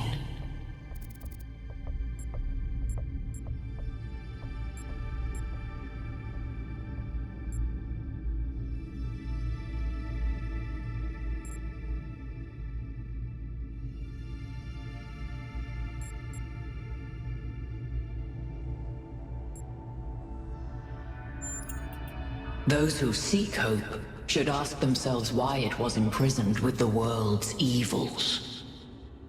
Creature of clay, you stand before the fire. Will it make you whole, or will it destroy you? Consider the shadows cast by the flame, but do not mistake them for truth.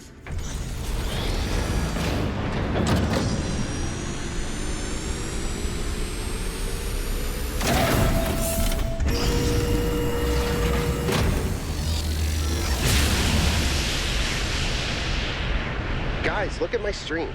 The beam 1K activated is connecting to the pyramid.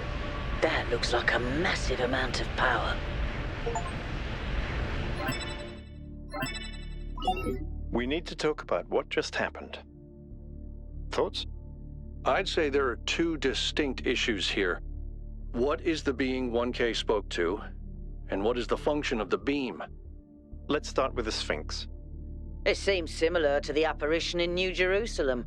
Presumably the same technology. What I'd like to know is what we're dealing with, ontologically speaking. Was this a sentient being or some kind of recording?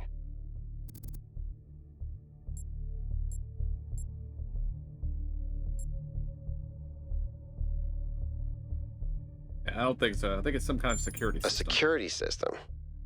All right, but what does it do? Keep everyone out? Keep the wrong people out? And is it dangerous? We're speculating with too little hard data. What's clear is that there's some sort of testing component to this place. You solve the puzzles, you get access to the towers, you enable a beam, and if you do it 3 times, you get access to the megastructure. Maybe, but why? I don't know. It's a mystery. Don't you like mysteries, Al? Everybody likes a good mystery. You know what I like? Certainty.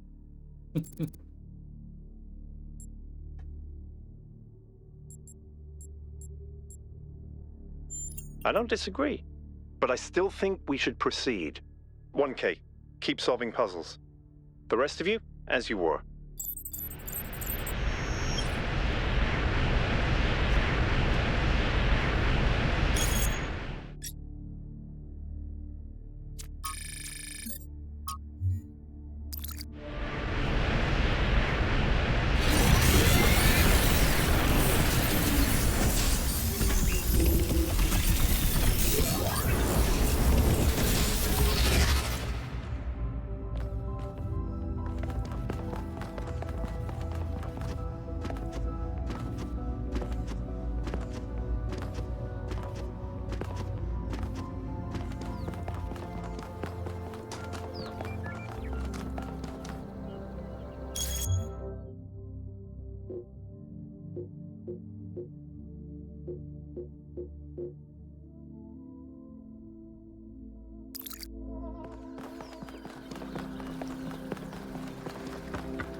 Oh.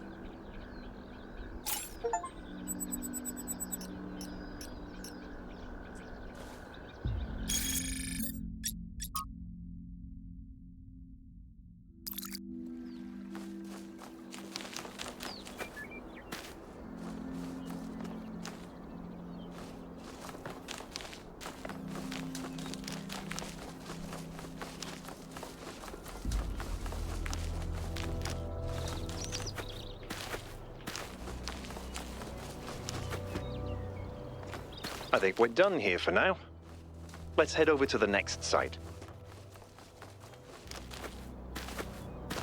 You can head over there if you want, Byron. I'm looking for the avatar of Prometheus.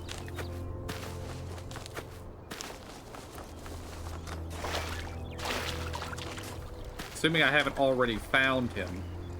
I've already encountered what I thought was him at one point. But...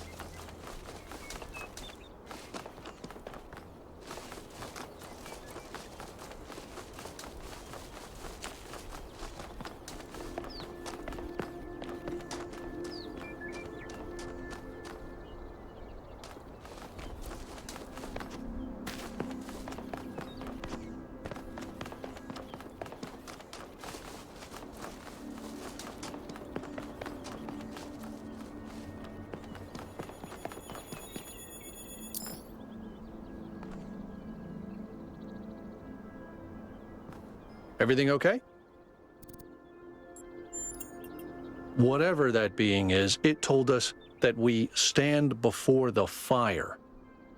That can only be a warning, and I think we should take it seriously.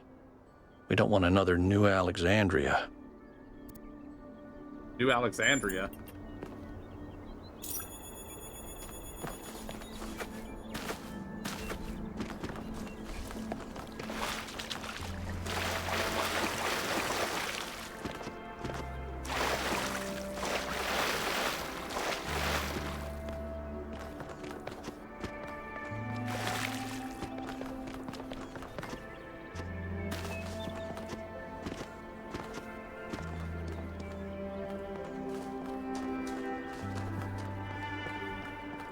Here's where we encountered it.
Checked up here.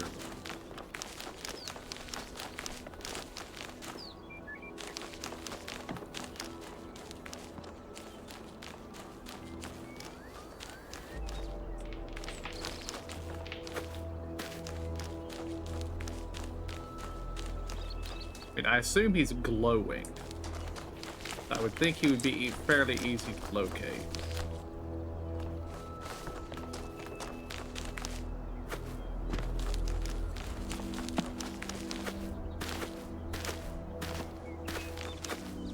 But that is the problem with assumptions. My assumption could be wrong.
Alright, Skyrim climbing doesn't seem to work here.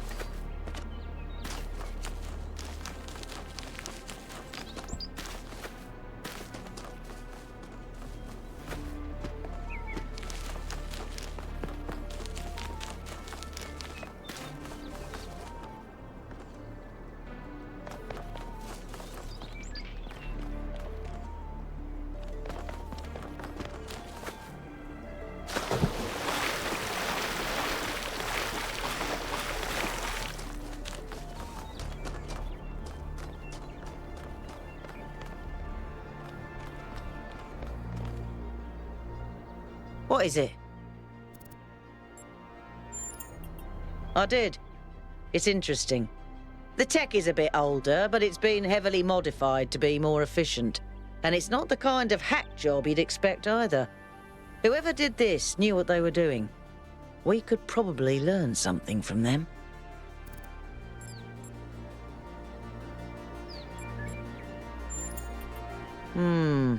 I guess it could be discarded New Jerusalem tech.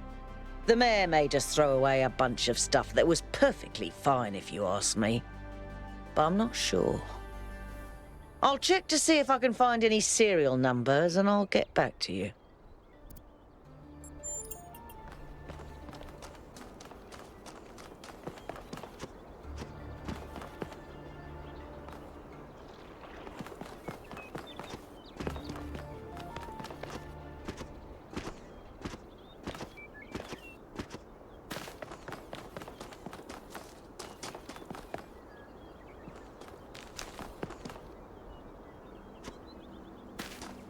Worked our way to the opposite side of the world, basically.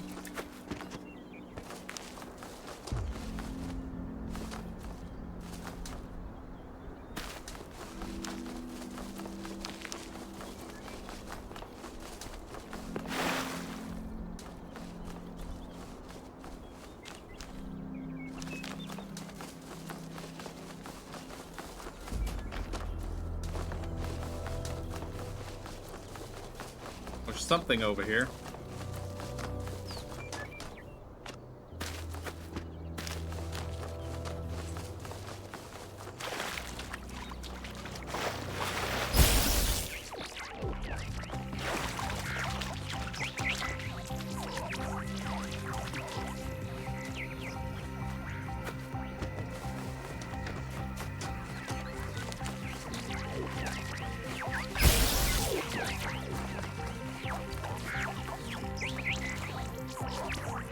I think we found it.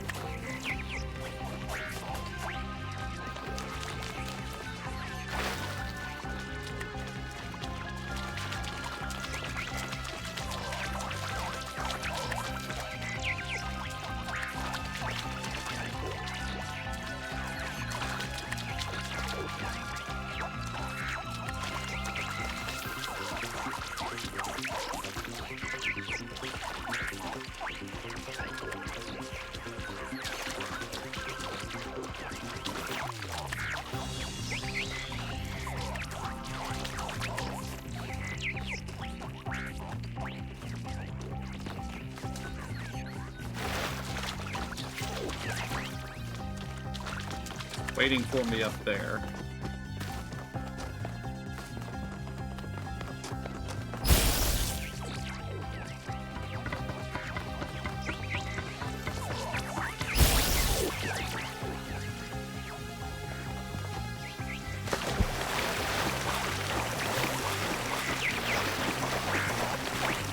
Okay, there was no chance following this one until you put down the Petromino Bridge.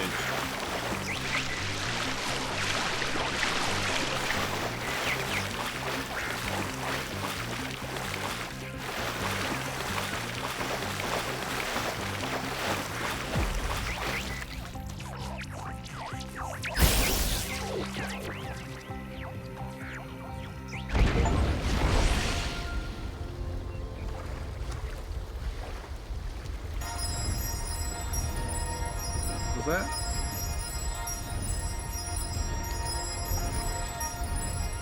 Activate a Prometheus monument without stopping the spark chasing music. Okay.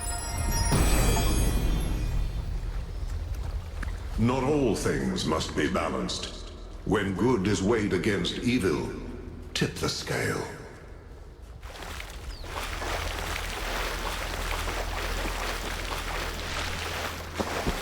Okay, we have gotten both the stars here. Let's go back and look at the gold gate. Just to see if that had any effect on it.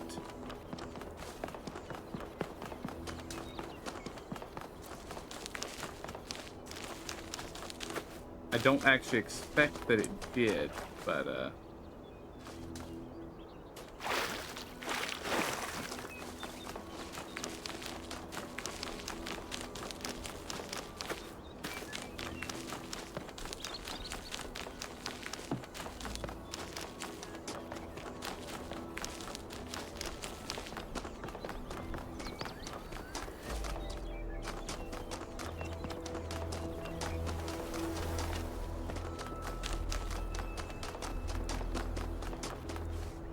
No effect.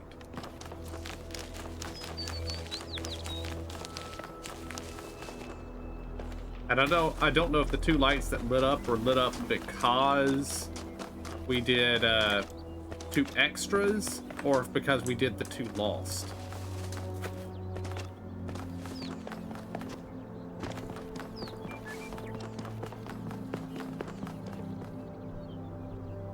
"1K, what's up?" Maybe they're for powering up the megastructure? Or maybe they just open it, like keys. Why? No idea. But aren't they gorgeous? Just incredible feats of engineering?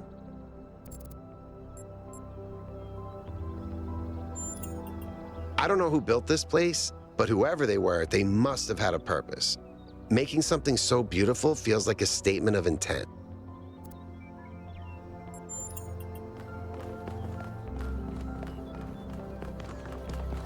Okay, we still need to talk to Byron. I think Byron's the only one we still need to talk to. Hey, 1K. I don't know what she is, ontologically speaking, but those questions she asked reinforce my belief that we're being tested, or perhaps analyzed.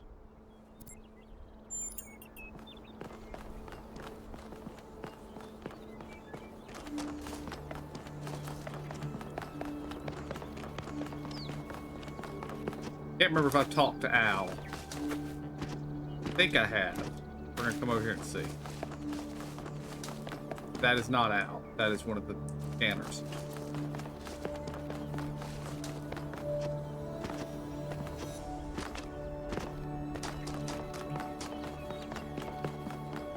I'm pretty sure we have talked to Al. Stand before the fire sounds dangerous. Yes, we have talked to Al.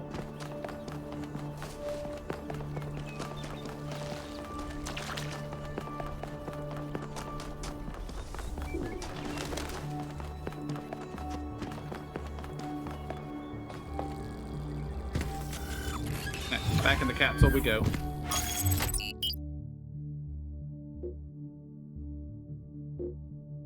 Travel to East 2.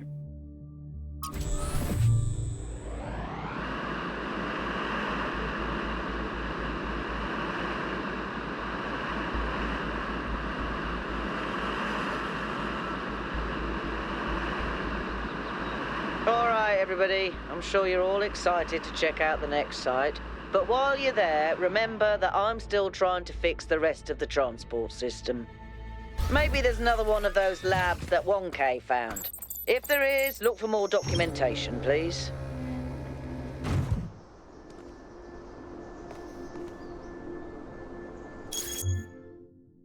Yeah, this place has same number.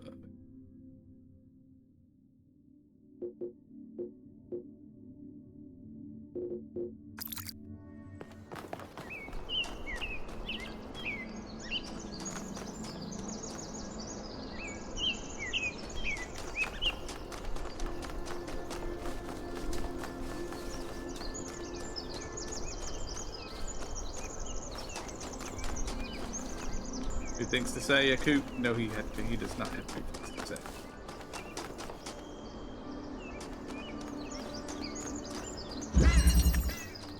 Quantum tunneling.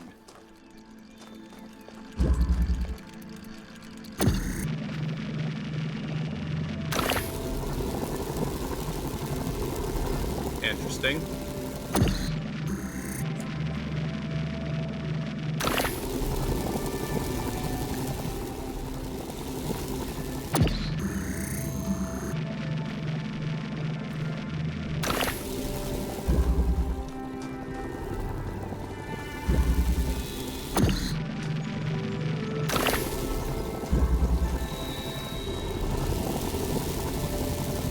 Can't take a drone through its own hole.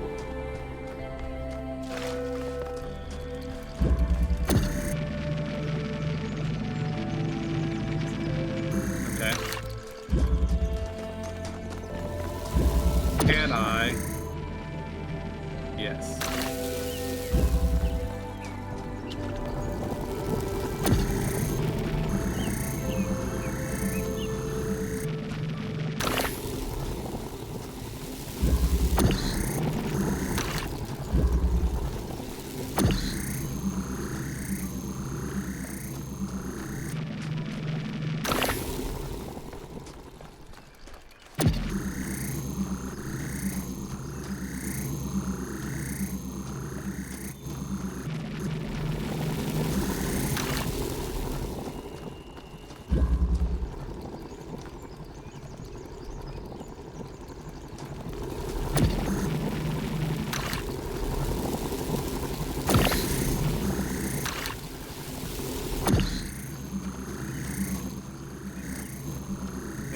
anything around here we can drill holes through?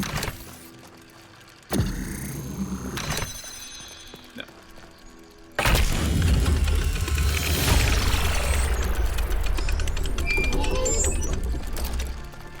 I can't help but notice that many of these structures are not strictly functional. There's a sense of aesthetics, of beauty here. This place might be meant to test us somehow, but perhaps there's more to it than that.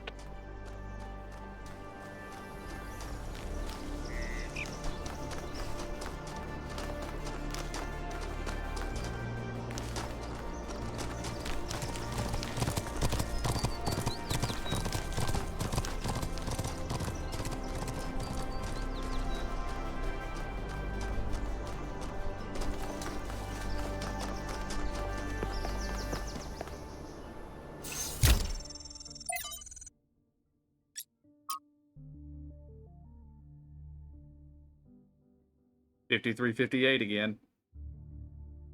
What is it that drives historical processing? It's easy to dismiss the idea of the great man, or the great woman, for that matter, when clearly so much determined by resource distribution, pre-existing political structures, and the randomness of the universe itself. But is there no space at all for the individual? Are there no moments when, in Hegelian fashion, an individual may represent the world as spirit itself? Was Napoleon history on horseback or not? Or is that itself another form of determinism? 53-58. From Augustus to Napoleon, from Lincoln to Lenin, there are individuals whose actions seem to drive rather than merely be driven by history. They make bold choices, for good or ill. They transform entire societies. Or do they? We like to blame them for their failures, but are they not ultimately just an expression of historical moment? But if they are, where is the space for human agency? It sometimes seems that to me that all of human history has been that one struggle, to carve out a space for free choice against the tides of history, and heroes and tyrants, pick and choose examples as you will, are both equally a reflection of that. Our greater goal, then, ought to be to extend that freedom to the maximum number of people, to become captains of our own fate, as much as that is possible.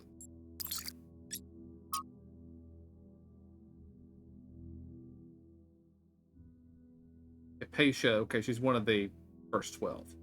From Hypatia's Journals, Volume 1, The Founding of New Jerusalem, Day 14. Olympus and Yemo went back to the dam to get more charging equipment.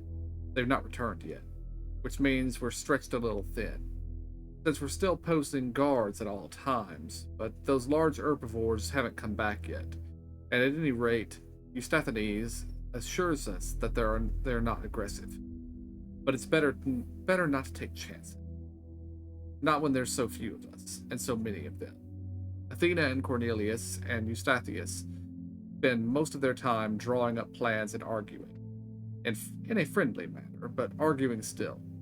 The rest of us manage to tune them out pretty well. It's like background noise, after all. We have started construction of the first habitat. It's going to be a temporary structure for now, but we'll all be glad when we can get out of the rain.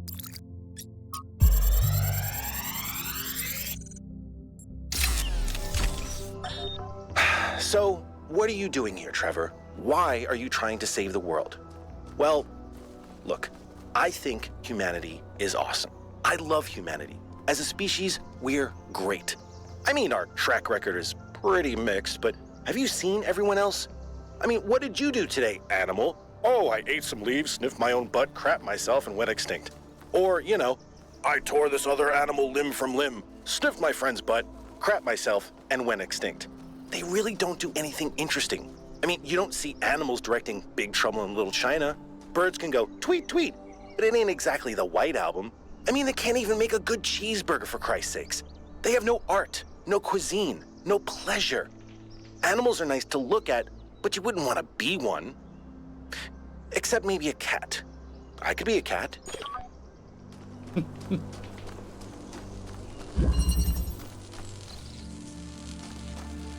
mutual aid. Like maybe hole for the laser.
Oh, I didn't mean to.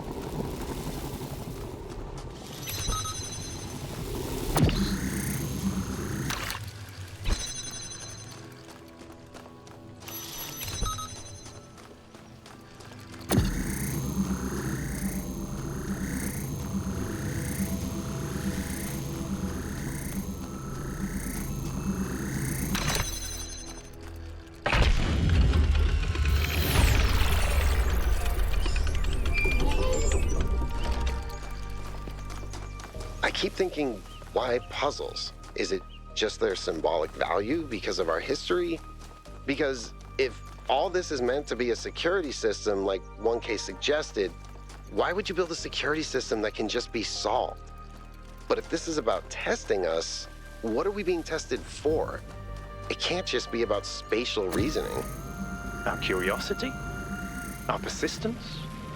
You're assuming that this place follows a coherent logic. My impression is that it's full of contradictions.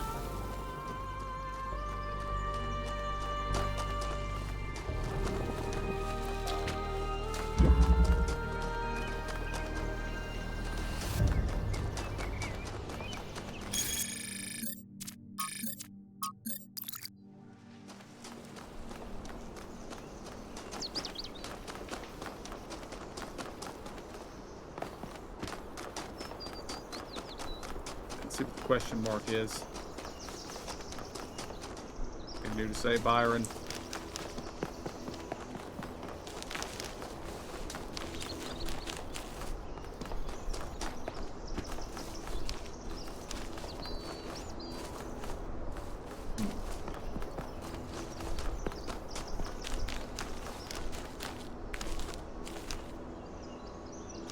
I don't see a way to get to that one yet. Back to 3 we go.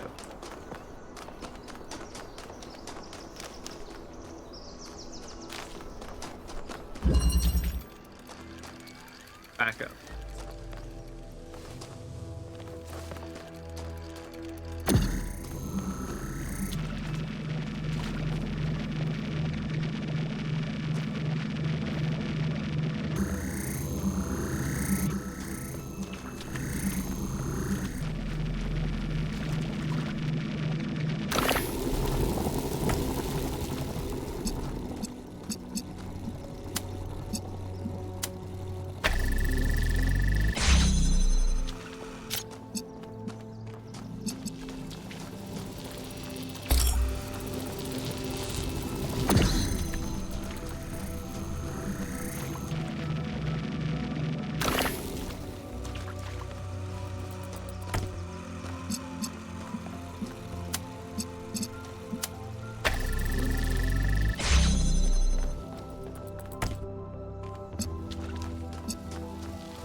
Hmm.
Good solve, 1K.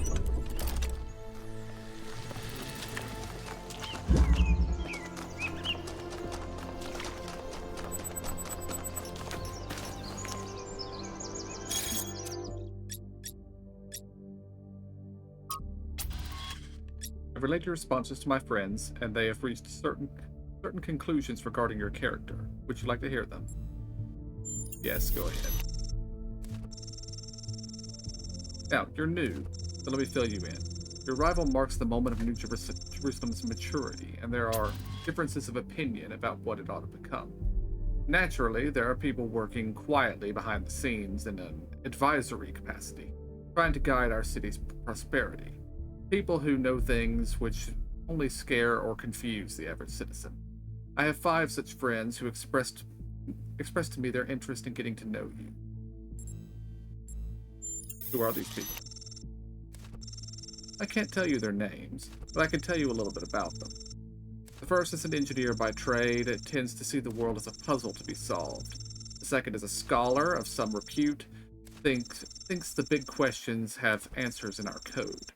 The third is, well, hard to pin down. A practitioner, let's say, of the esoteric arts. The fourth is a member of the political establishment. And the fifth, well, the less I say about them, the better for everyone. So, is there someone that you would make a good match?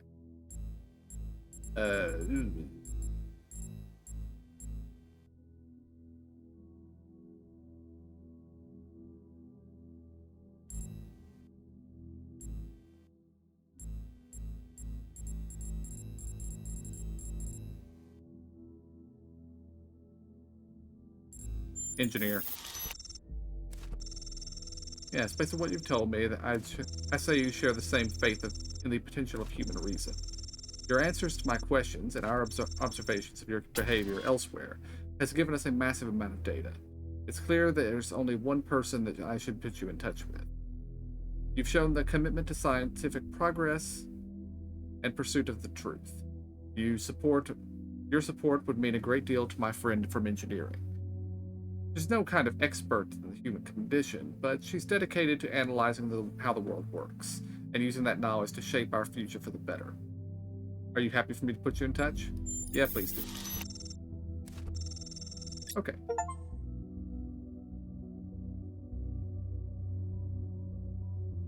Get involved behind the scenes.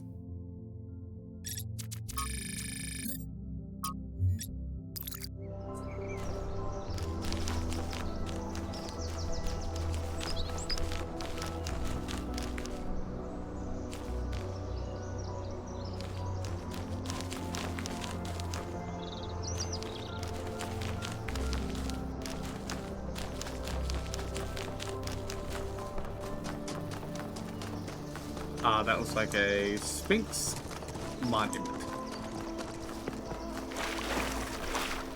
So these monuments represent each of the entities. Pandora, the Sphinx, and Prometheus. Makes sense, I guess. For a given value of sense.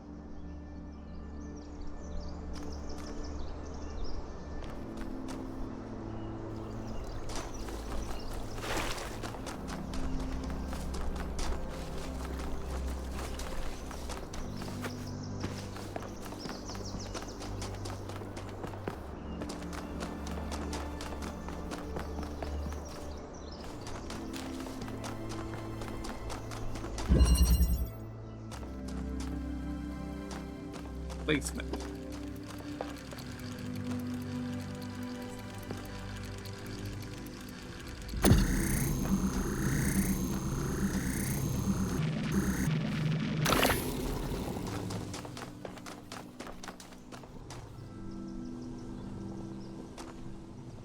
Can't pick this one up.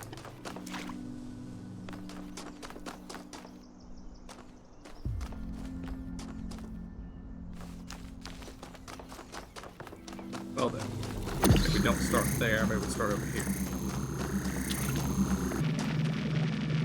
Yeah.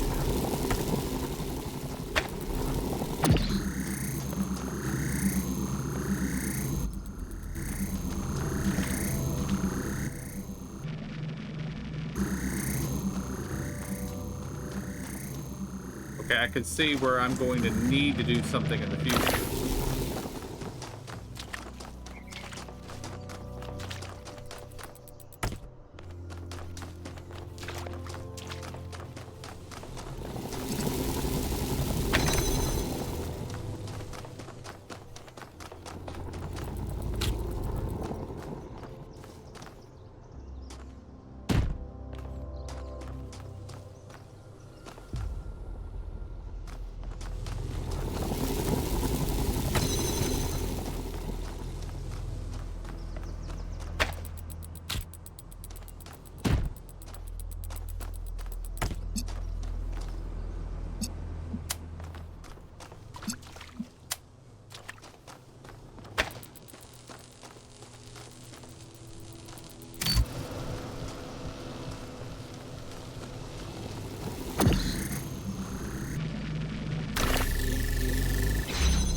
You know something that's weird about these puzzles?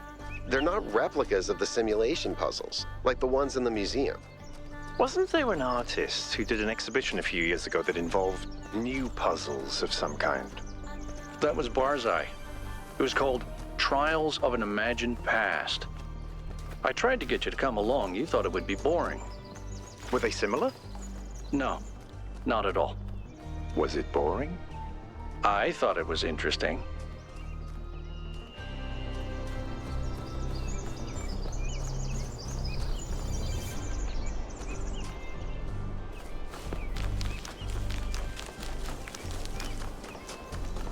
Before I continue on, I'm going to go ahead and go back to 2.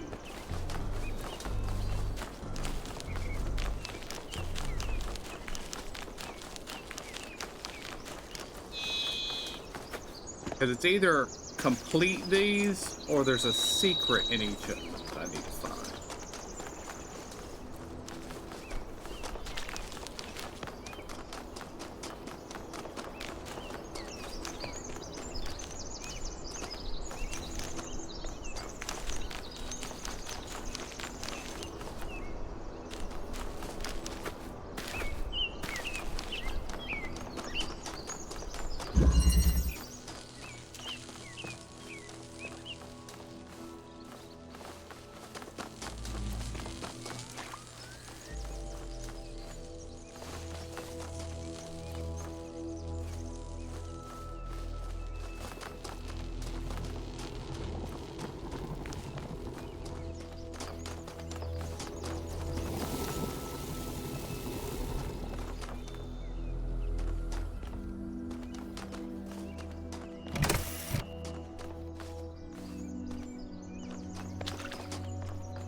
Seeing if I see anything around here that I can affect this that isn't really part of solving the puzzle.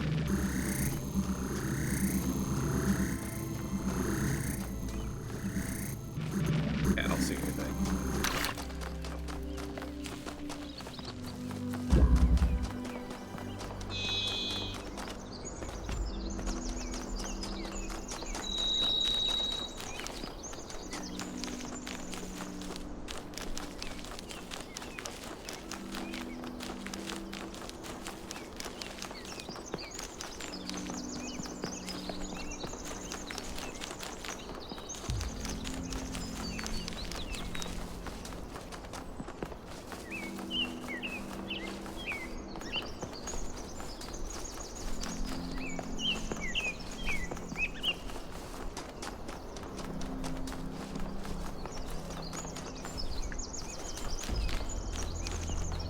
Found a secret or a lost puzzle.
While exploring the forest, I came across a sight of primal force. A beautiful stag, standing on a hill silhouetted against the setting sun. It appeared like a messenger from some divine natural power, perhaps from Gaia herself. Even to a being such as myself, less susceptible to manipulation by instincts and hormones, it was clearly a moment of revelation. In such moments, we are told to avert our eyes. But what if we do not? What will we discover if we look more closely? If we could speak to the stag, what wisdom would it have to offer? The answer is none. The stag is an animal of overwhelming stupidity, driven only by fear, hunger, and lust. There is no abyss for us to plunge into behind this revelation. Rather, the revelation is as flat and unreal as the plywood walls of a film set.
Oh.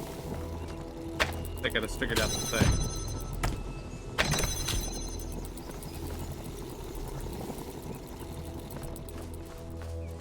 First things first, though, I gotta get this. Pretty sure it needs to go over here.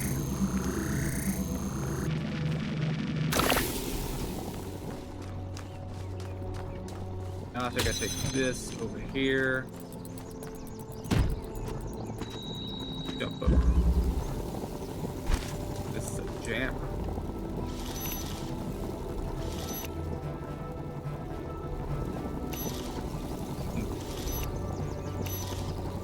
I can't get this out. That's actually not working yet.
Any progress on the particle clouds, Melville? It's pretty clear they're integral to how all of this functions. I've gathered a lot of data, but I still have a lot of numbers to crunch before I can give you an answer. And I can't guarantee that my answer won't be another question. I'm glad we don't get headaches.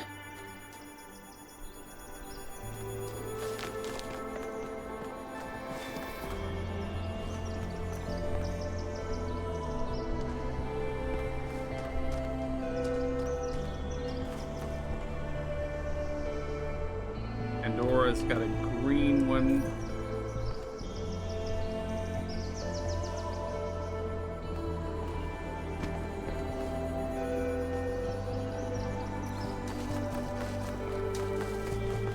It might be from 8 over here that we light it.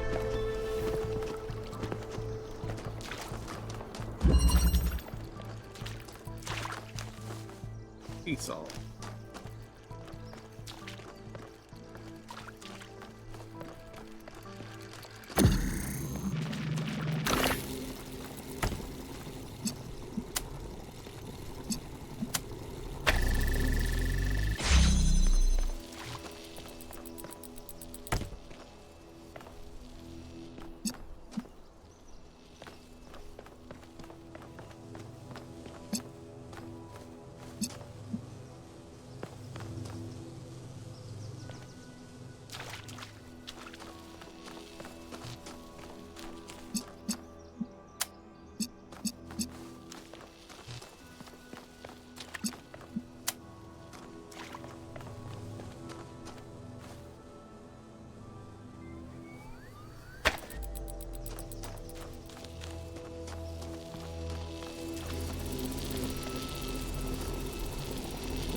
This thing can't make holes through this.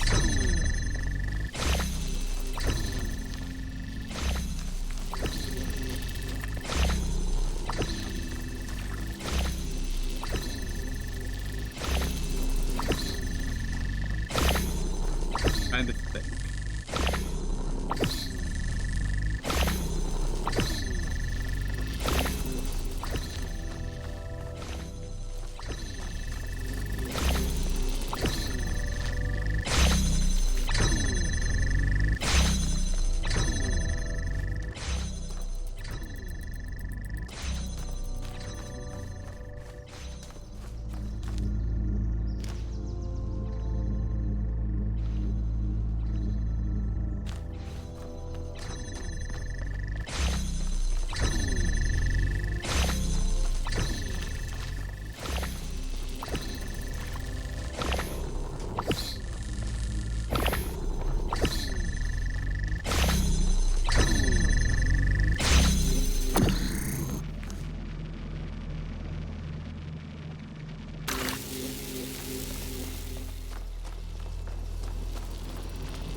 Oh.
Okay. Elohim must be very proud of you, 1K.